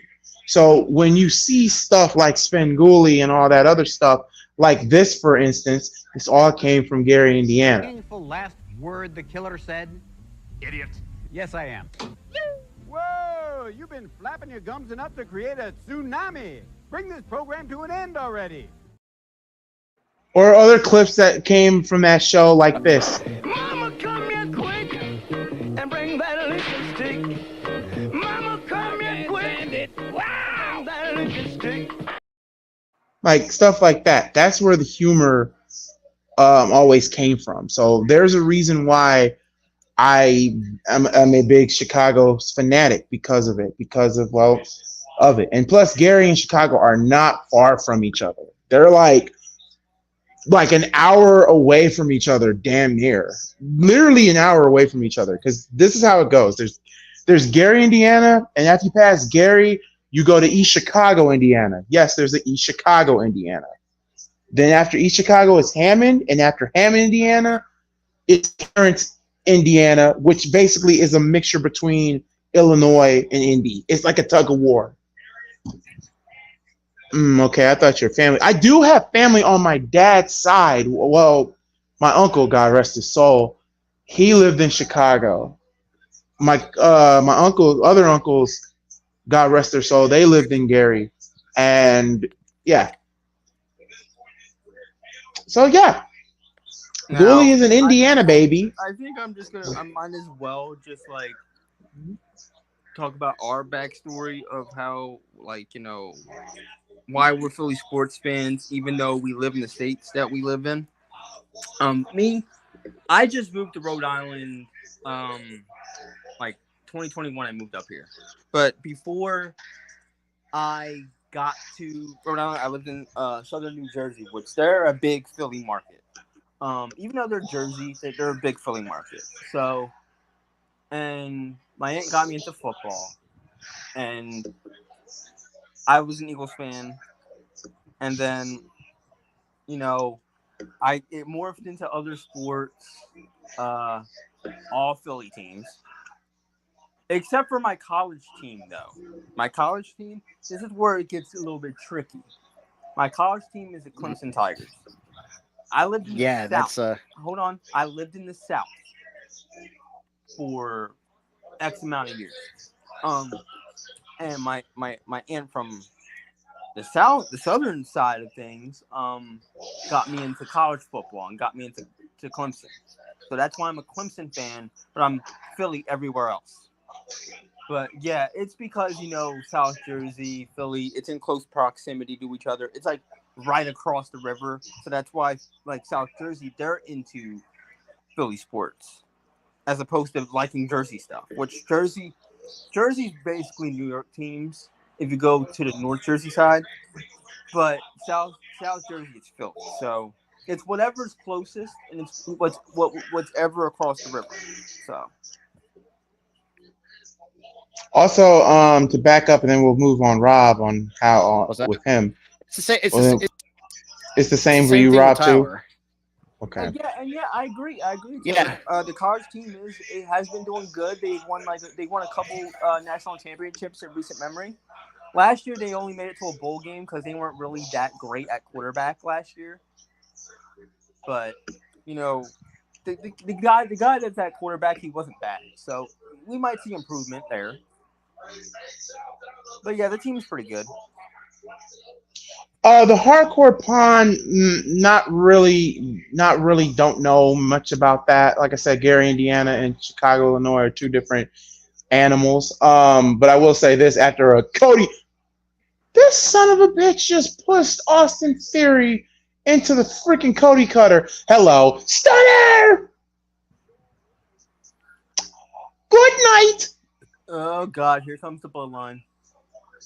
Good night. Yeah, it's over. John, I'm so sorry, guys, I fell asleep. Just also let you know too. I know some people are gonna ask, Ghoulie, do you even have an Indiana team that you support? I do. And it's a college team. Unfortunately, we could have made the NCAA tournament if we didn't screw around. Losing, what was it? Was it March? Like losing in March really screwed us. And that's Butler University. I've been a fan of Butler since Gordon Hayward and Brad Stevens days. And if we could have won that game, Butler would have been on the map. You would be surprised on how many people would go to Butler instead of all these big name colleges. Because I almost went to Butler after high school, but I didn't take an ACT. So yeah, Butler, to get inside Butler, you have to get a what? You have to average a 3.0, which I averaged in high school. My GPA average was a 3.2. So, yeah, I was a B average child. What else? You got to take the SAT. You have to have a high score on that, and your ACT has to be super high too. That's the only way for you to get a Butler. But at the same time, Butler didn't have the curricular activity that I wanted. Still would have went regardless, and then probably would have went to the art institution, and also Seal Art online, where I probably would have moved to Florida, but then moved back to Indy, but everything got shut down and closed down. I'm sorry. Never been to college, but that's basketball. Why do they keep doing this? They're making the champ look fucking weak. No, it's the way to build up. Well, what's gonna happen at SummerSlam? Because look weak. I'm sorry, that's what they're doing. Like I said, wait till SummerSlam. I hate when they do that shit. It's like, I'm not gonna say it's gonna make Cody look weak. It's just the point. Like, this is a different ball game that Cody's dealing with. He's not dealing with Roman and Paul. He's dealing with the baby and the cousins. Jesus, this man is unhinged. I'm telling you guys. I told you guys. Jacob Fatu is a different fucking animal in that ring, bro. He just killed Kevin Owens. Yeah, he just killed Owens. Babe, now do you see what I'm saying?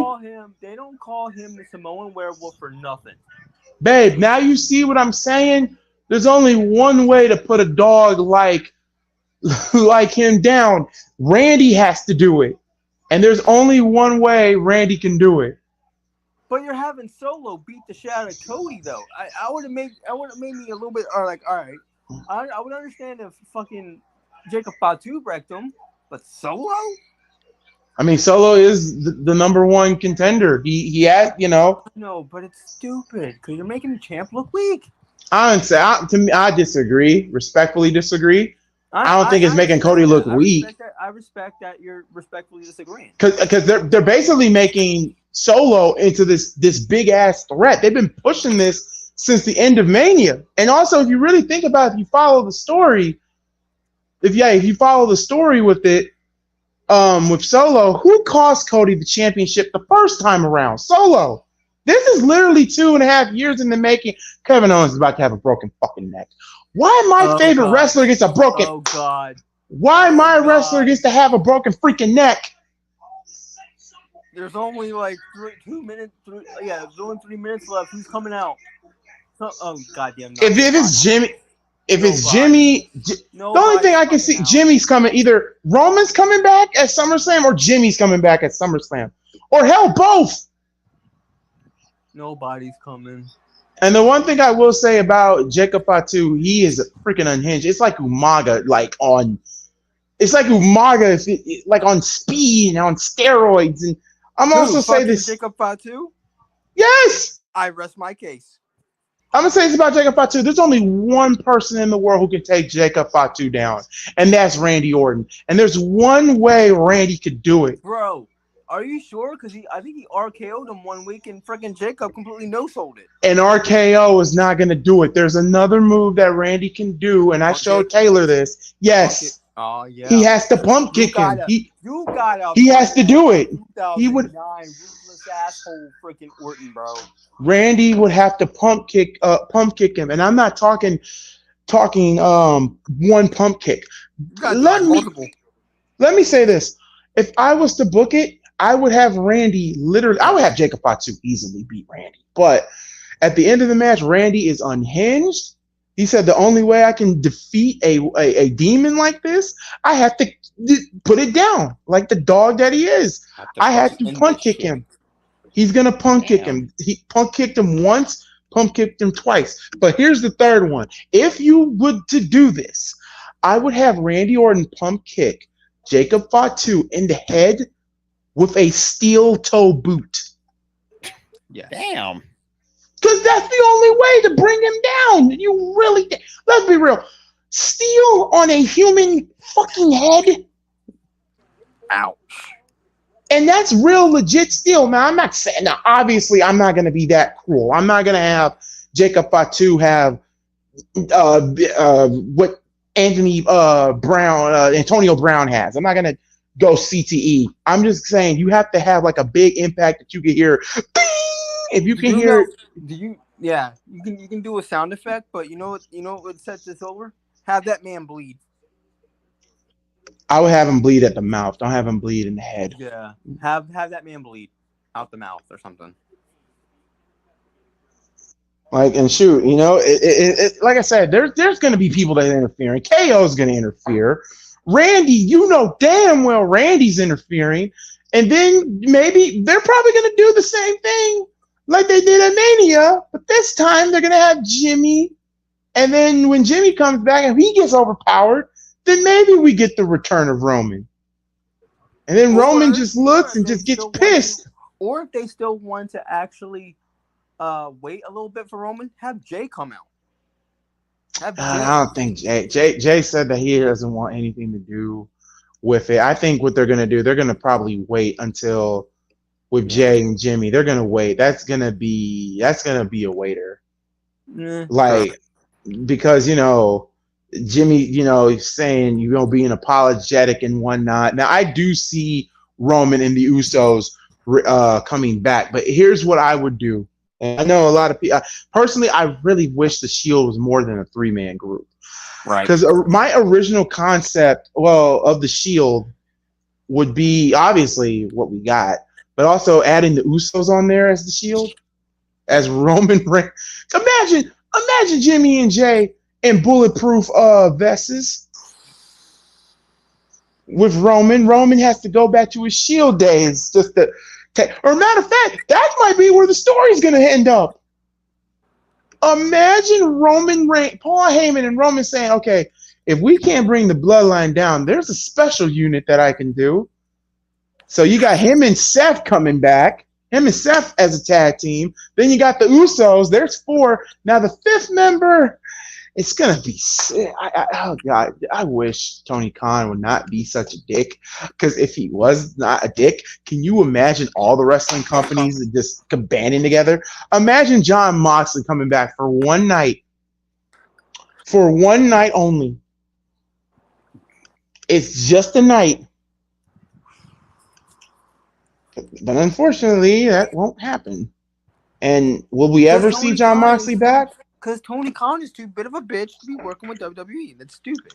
No, it's not even that. It's just the fact that ego, because he wants to bring him down.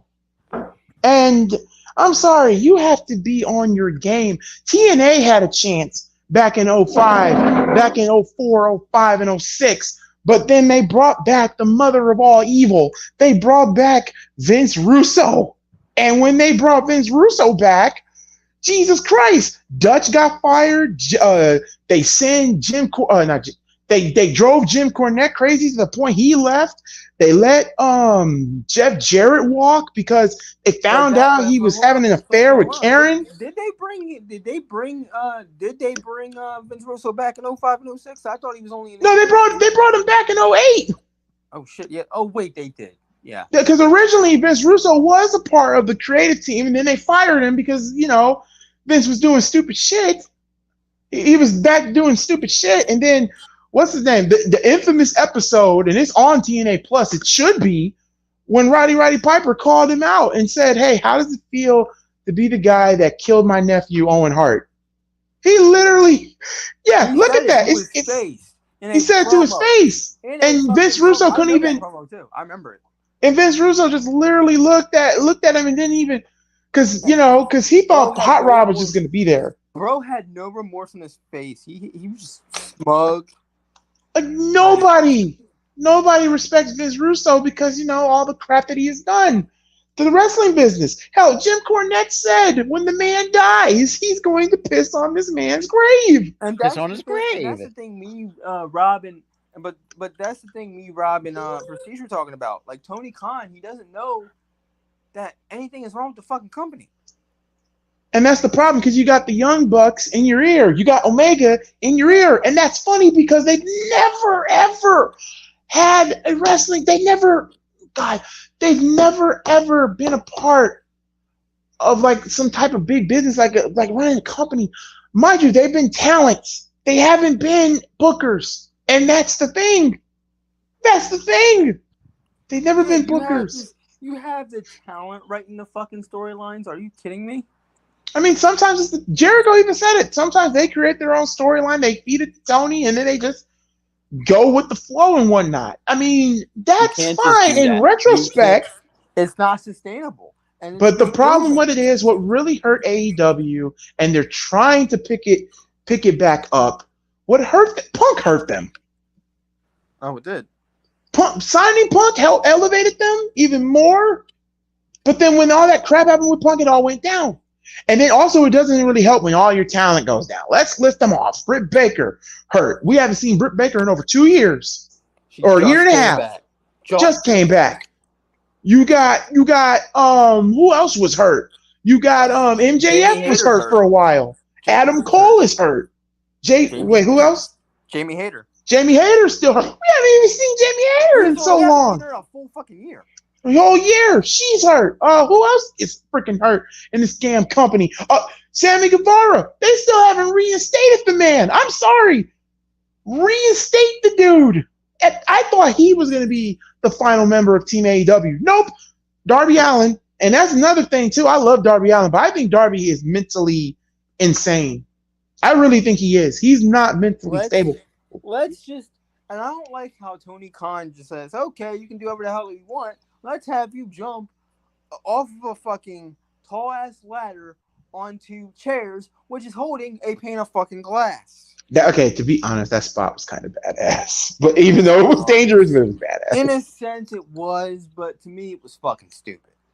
It was kind of badass. It just told you how freaking durable Darby is. And Jim Cornette said it best.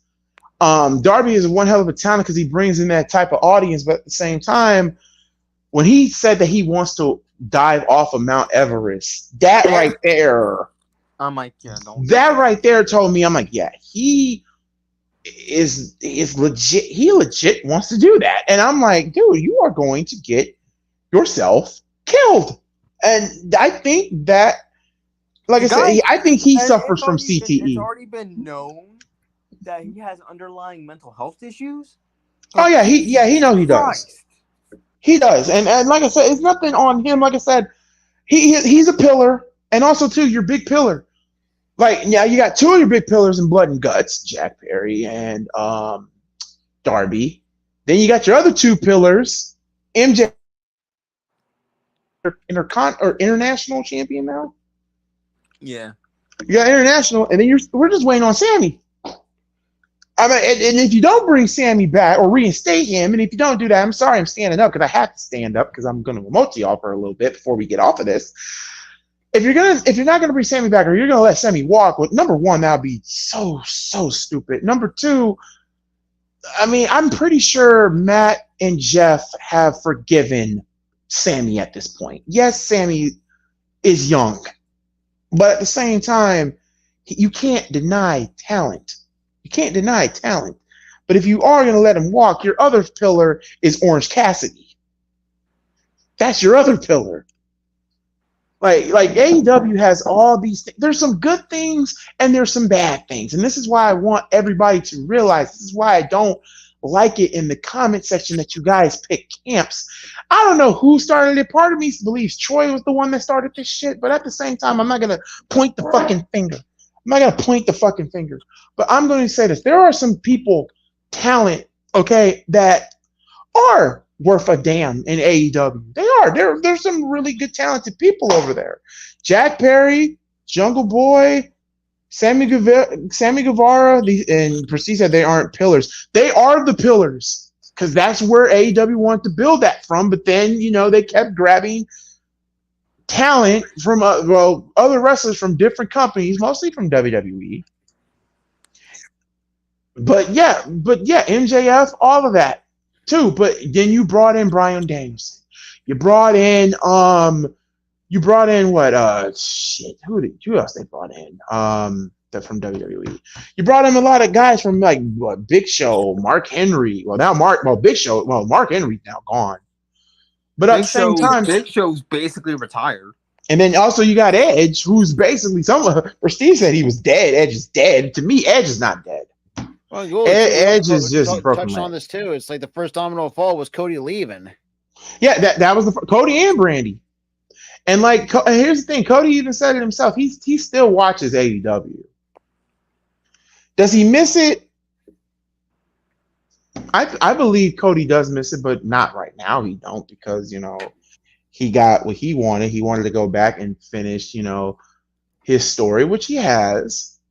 To be honest, though, mind you, Tony Khan may run AEW and control it, but he don't own it. There's a lot of people don't know about this. He doesn't own this. Who owns the AEW? People say Tony Khan is just the money man. The money man turned booker. This is Cody's company, whether y'all like it or not. And here's the thing, Cody is just like Jeff Jarrett with TNA. It's still Jeff Jarrett is the founder and the owner. Well, the founder. To be honest, I don't know how it works, but I will say this: if you are the founder of a company, that's your baby, unless you gave the power to somebody else. And like I said before, I believe AEW can succeed, just like how WWE. I believe that they can succeed. The way how this goes, number one with AEW, like I said, there's a lot of great talent out there. Swerve Strickland is a fucking phenomenal talent. Yeah. You can say whatever you want, but WWE dropped the ball on him big time. And it really showed because Hit Row was a one-man fucking stable. Look at Hit Row now. Gone. Deleted. Adonis is with freaking Cedric Alexander. B-Fab is damn near in La La Land with the Street Profits. And then you got AJ Francis, who is champion. Yeah, champion. The guy that everybody made fun of that he botches and shit. Yeah, champion in TNA.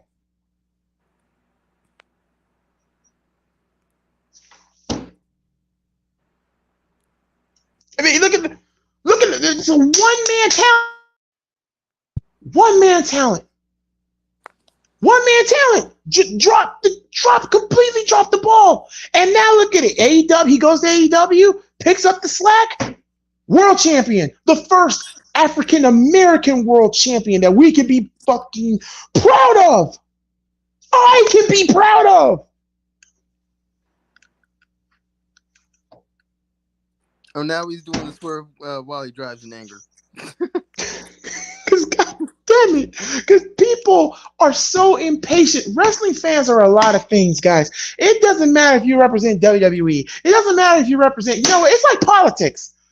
At this point, it's like WWE is like the Democratic Party while damn near AEW is like the Republican Party or freaking both. This is why the last time I became like a smart for WWE was around the time when the Monday Night Wars was going on.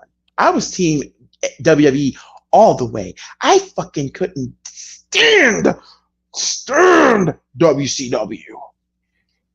I didn't like Hogan. I thought Goldberg was a phenomenal talent, even though they fucked and mind raped and turned him heel, which was stupid. They made they mismanaged Bret the Hitman Hart. How the fuck do you mismanage? How do you mismanage Bret the Hitman Hart? How?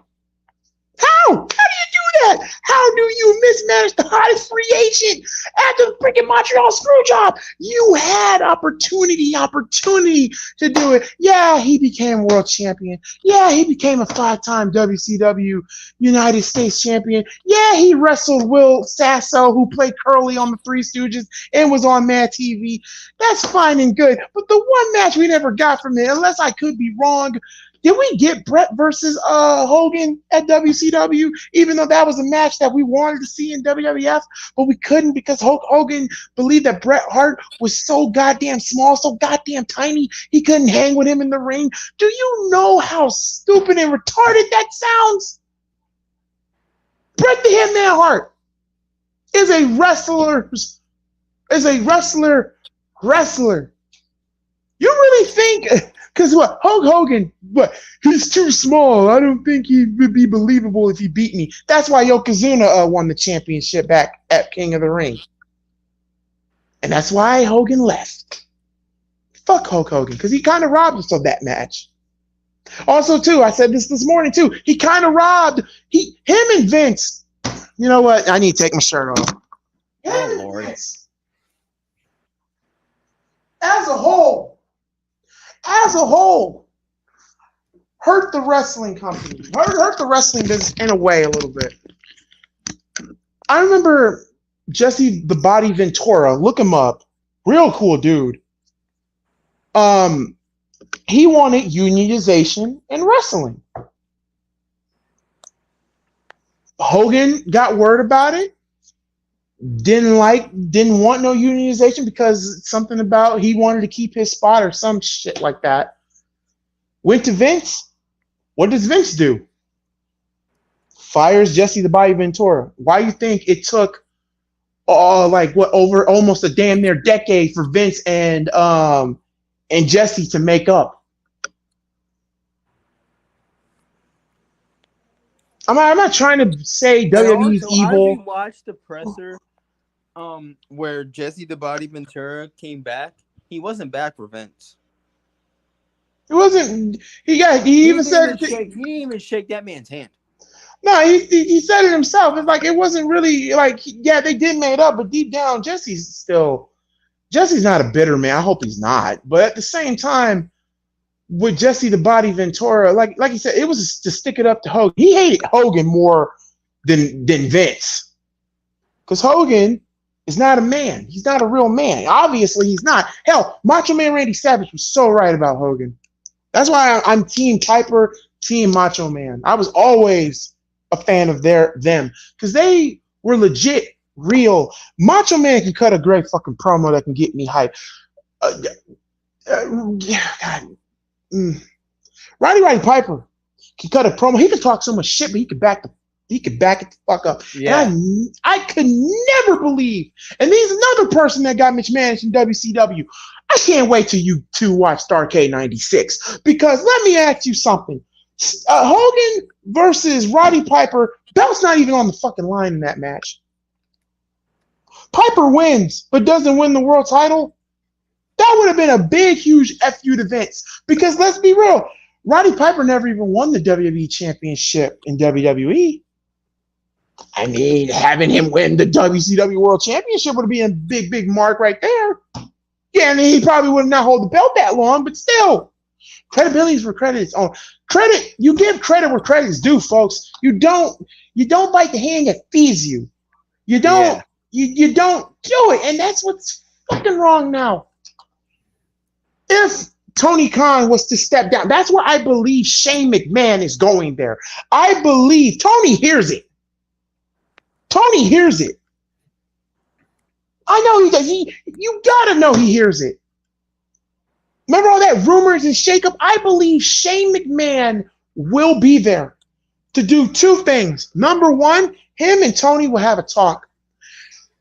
Number two, Shane will probably be 50 or probably a majority owner of like AEW. A good 75, 80%. Pretty like a 75, 25%.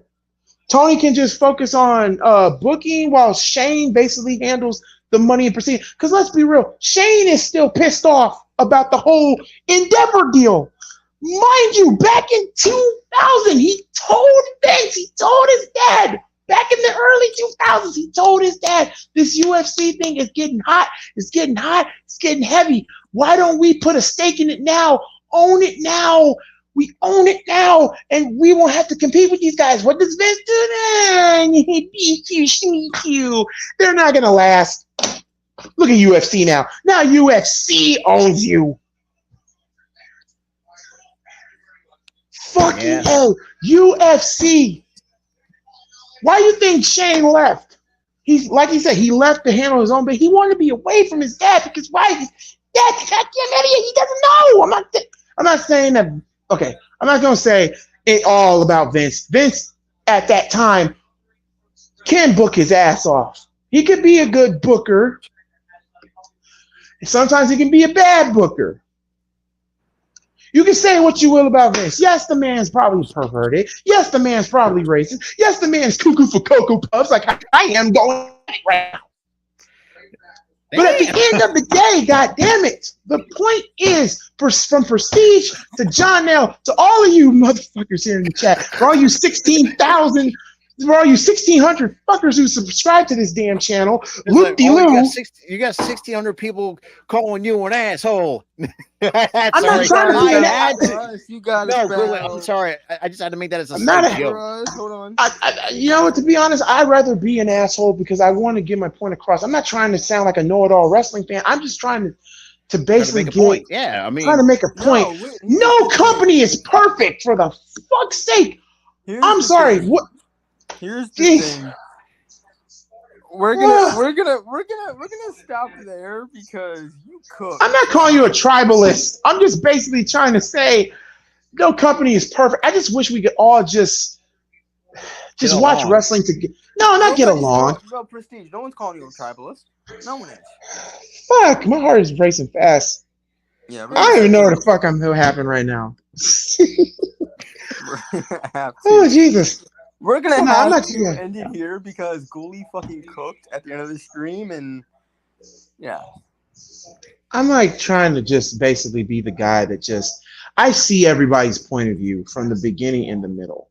I see it. From the beginning to the end, from the beginning, the middle, and the end. I see arguments on the AEW side. I see arguments on the WWE side. Please tell me this fucking video is still on here. Is it on here? Yes. This is all I want, guys. This is all a wrestling fan wants. We are women. You are free. We are women. Play the fuck. We are women. Have no doubt. We are women. We are free. We are Shut the fuck up! Thank you.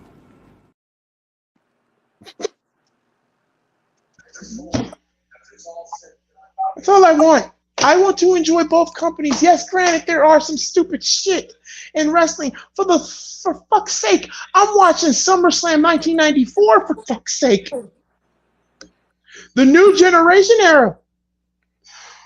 And I've said this so many times before, and I mean this. My cousins got me into wrestling. Their childhood was this. Oh my god. Oh my god. Tell that to the tubby neckbeards on Twitter who have 100% perfect punctuation and spelling like fuck them. Fuck them. Fuck them right in the ass. If they have an ass. Every time I see shit like that on Twitter, I fucking just immediately block it. I'm like, I'm just gonna keep the people who just enjoy fucking wrestling and like just talk wrestling. I don't want to. What is up, CM McDonald? What up? On Twitter. All I see on Twitter, I'm gonna rant about this too. Hardy har har, SummerSlam ain't selling. Hardy har har. AEW ain't selling. And it also crazy to me, wrestling fans can be so fucking fickle, and this is the perfect fucking example. Remember back in the day when we used to do this when we were on the Spotlight Sports Network and all the bullshit Vince would fucking book? Like having Brock Lesnar win the Money in the Bank briefcase. I'm so glad he's back. This week's SmackDown was pretty good to me. I liked. There were some good things and there were some bad things. In Tyler's mind, he hates the idea. He thinks that Cody is looking weak after getting beaten up for 2 weeks straight. But to me, I don't think he's being weak. I think it's furthering the story. The thing after you explained it to me well the way that you did. It makes sense. It makes sense, and I'm starting to have a change of tune. Not gonna lie. Y'all have been watching, but you can't tune a fish. That was a fucking dad joke. There you go. Sorry, I had to. Where will Roman Reigns come back? I think he might come back at SummerSlam at this point. But if he doesn't, then your best bet may be Bad Blood. It's a PLE event. Why not? Prestige said, I also hate wrestling fans as much as I hate Aaron Rodgers. Wrestling fans can be a lot of things. And Prestige, you know this better than anybody. Everybody that's watching this, y'all know this better than anybody. Wrestling fans can be a lot of things. They can be stupid. They can be smelly. They may not have no patience like a fucking saint. But the one thing that they aren't, and I'll give them this, is that they're not fucking blind. Well, 80% of them are not fucking blind. And about 30% are crippled. And I'm well, no, you're the different type of cripple. You're a cripple with a brain. Yeah. Jimmy, I think Jimmy's coming back at SummerSlam. That right there is given. He's 100% clear. Yeah. And also too, like SummerSlam '94 is a prime example. Like I said, watch. Like I really hate it in the PG era when people say that, oh, this is stupid. This is so PG killed wrestling. Really? Did any of you guys sit through the early '90s? When you had to be a teacher to get over, a dentist, a fucking garbage man, shit sucked back then. And remember, they had that deal with Disney with no blood. SummerSlam '94, y'all. I'm on the part where probably the greatest steel cage match of all time. Yes, of all time. At me, Bret the Hitman Hart versus his brother Owen Hart for the WWE Championship inside in a 15-foot high steel cage. Anybody will disagree with you on that being the best. The second cage match, second that is The Rock versus Mankind versus Ken Shamrock.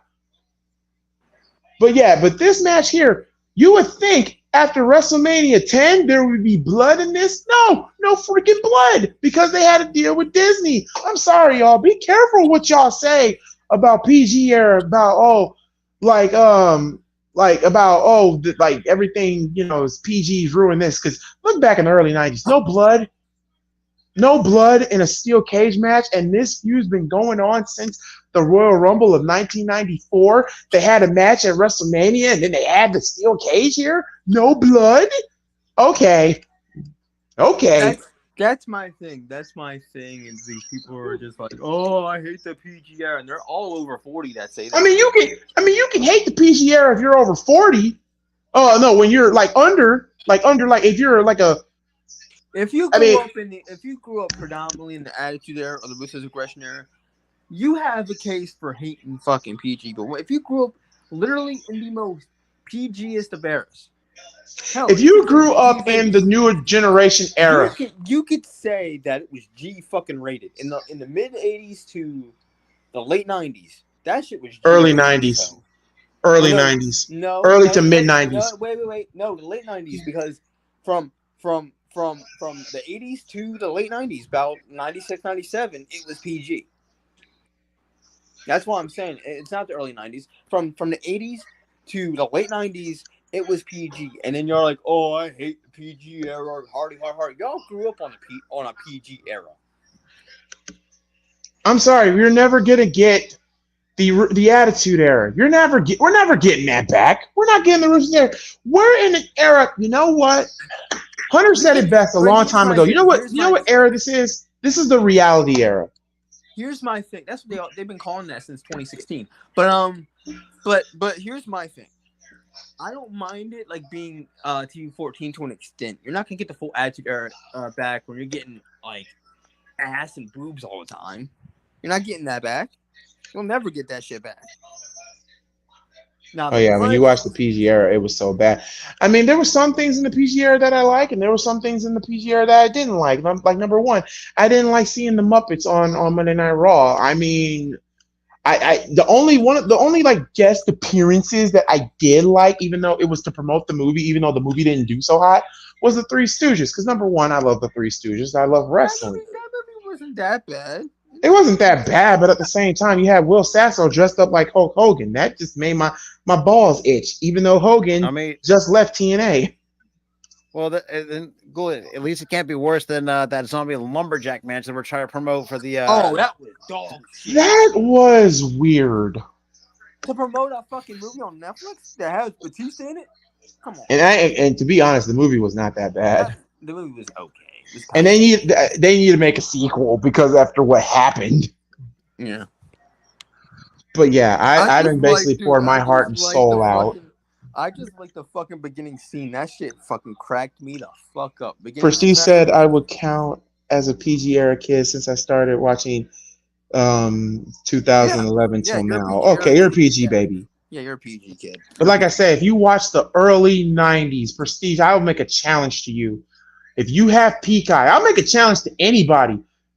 Because I'm in the SummerSlam mood, and I'm watching old school SummerSlam pay-per-views to get me hyped for SummerSlam, because SummerSlam is probably, if not, I know WrestleMania is WrestleMania, but SummerSlam is one of my favorite out of the big four. It's the biggest party of the summer for a reason. Watch SummerSlam 94. I'm telling you, when you get to Bret Hart versus Owen, look at the story that's been told in that ring. And you know what the funny thing about that match was, y'all? Guess what? That wasn't the main event. No, it wasn't the main event. It was the second to last main event. Guess what the main event of that show was, boys? What? Undertaker versus Undertaker. Oh yeah, the Fate Taker. That was the main event. And bullshit. And here's the thing. To me, as a kid, and even as an adult, I still like the match, even though now, if you look back at it, yeah, it should have not been the main event. Here's the thing. You're talking to the same guy who ate up fake Kane versus real Kane as a kid. And you know what the crazy part is? Also, SummerSlam 94, that was the last SummerSlam pay-per-view, or actually WWE appearance of Macho Man Randy Savage. That was his last night, I believe. Yeah, because he went on to WCW. And you could hear it in Vince's voice that, like, on that episode of Raw or Superstars, wherever it was being run at the time, like he was upset, like visibly he was super upset. He didn't want Randy to leave because Randy was one of those last few guys who was so loyal after when Hogan and, you know, the Warrior and all of them left. So yeah, Randy was that guy, but it's still kind of sad though. We got to thank Triple H. You got to give Hunter a Christmas card because I never thought the following people would be in the Hall of Fame.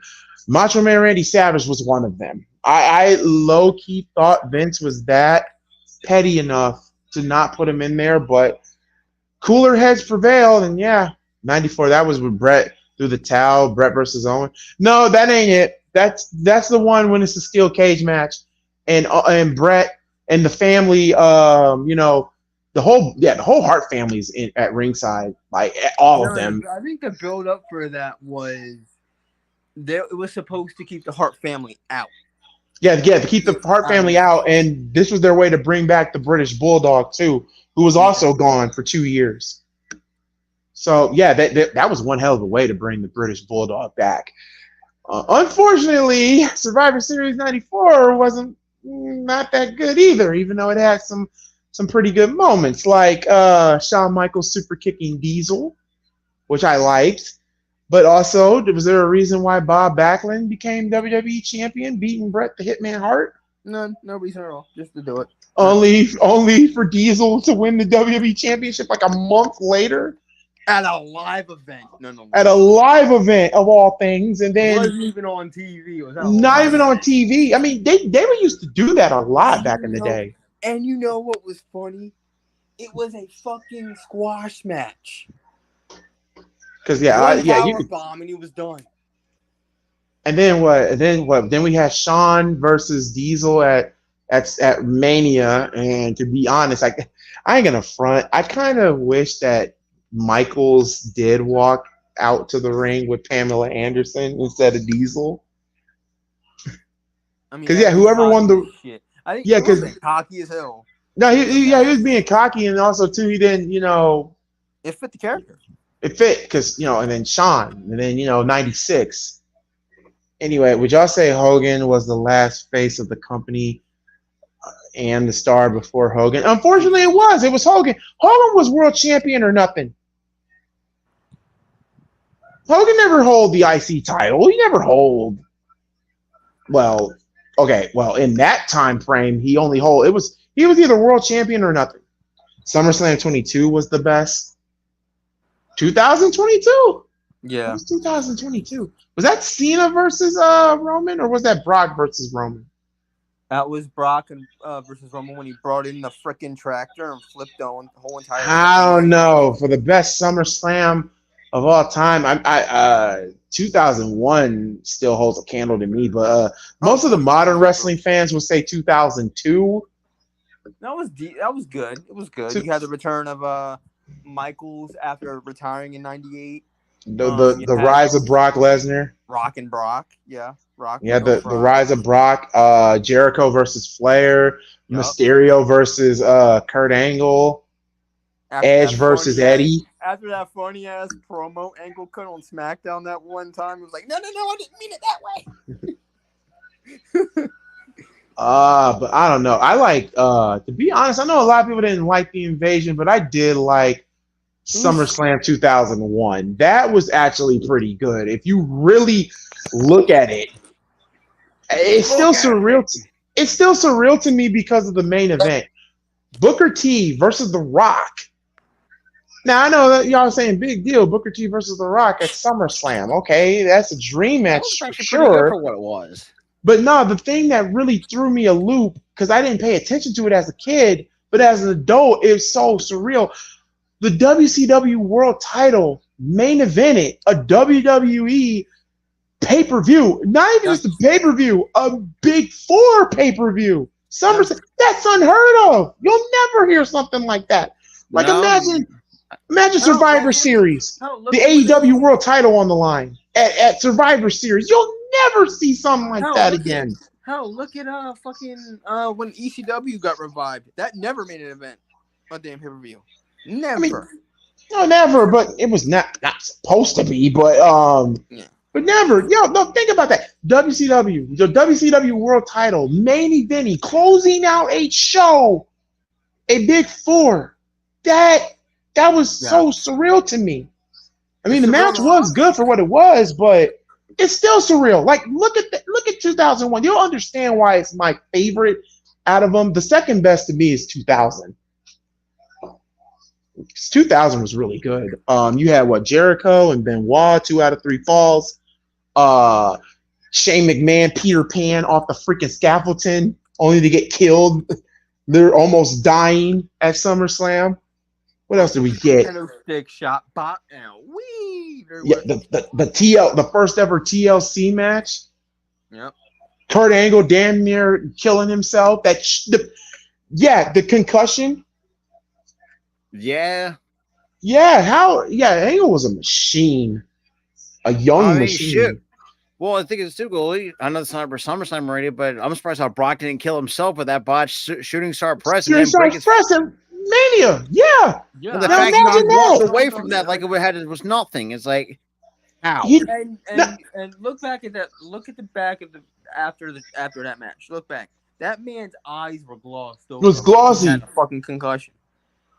But no, just imagine if he would have broke his neck. Just imagine, I feel bad for Brian Hebner, because now you have to come up with a finish on the fly. Because here's the problem: Angle has a broken neck.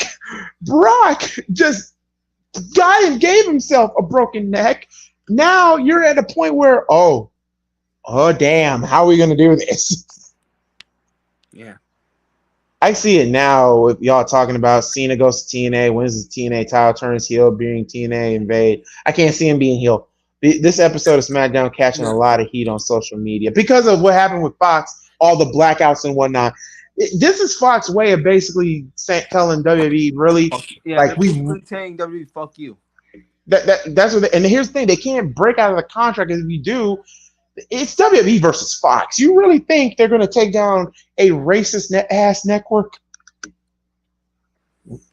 No. I mean, that will cost the company. And SmackDown doesn't have that much longer too before they go to USA. See, because what are they going to move? What, in October of this year? I think October. No, what's another SummerSlam that's up there? Oh, SummerSlam '98. It's definitely up there. That's probably my fourth. Yeah, that's the one I don't remember. They were saying they weren't saying anything about the censorship. They were saying people were complaining that this episode was a replay of the last few episodes. Editions. I mean, you gotta have a little repetition until you get that big salty flavor. You gotta eat all your leftovers before you go in and cook a new meal. It always devolves to food. What the fuck would you want me to say? Okay. Well, since I can't use food, how about this? It's like no. Let me finish. I'm gonna take your little saying. Let me finish. Okay, how about this one? That's like saying you and your girlfriend are about to have sex, but you're about to use the same condom that you just used for the last 2 minutes. Then you realize that the condom just ripped, but you didn't know that it ripped. So now you have to deal with a baby for the next 9 months. And what's next? You're gonna have a whoopsie baby. Yep. Yep. And then you're gonna tell that kid And when now she's like 12 years old, you're my favorite mistake. Done, y'all. Now you're gonna tell that 12-year-old that you were my favorite mistake.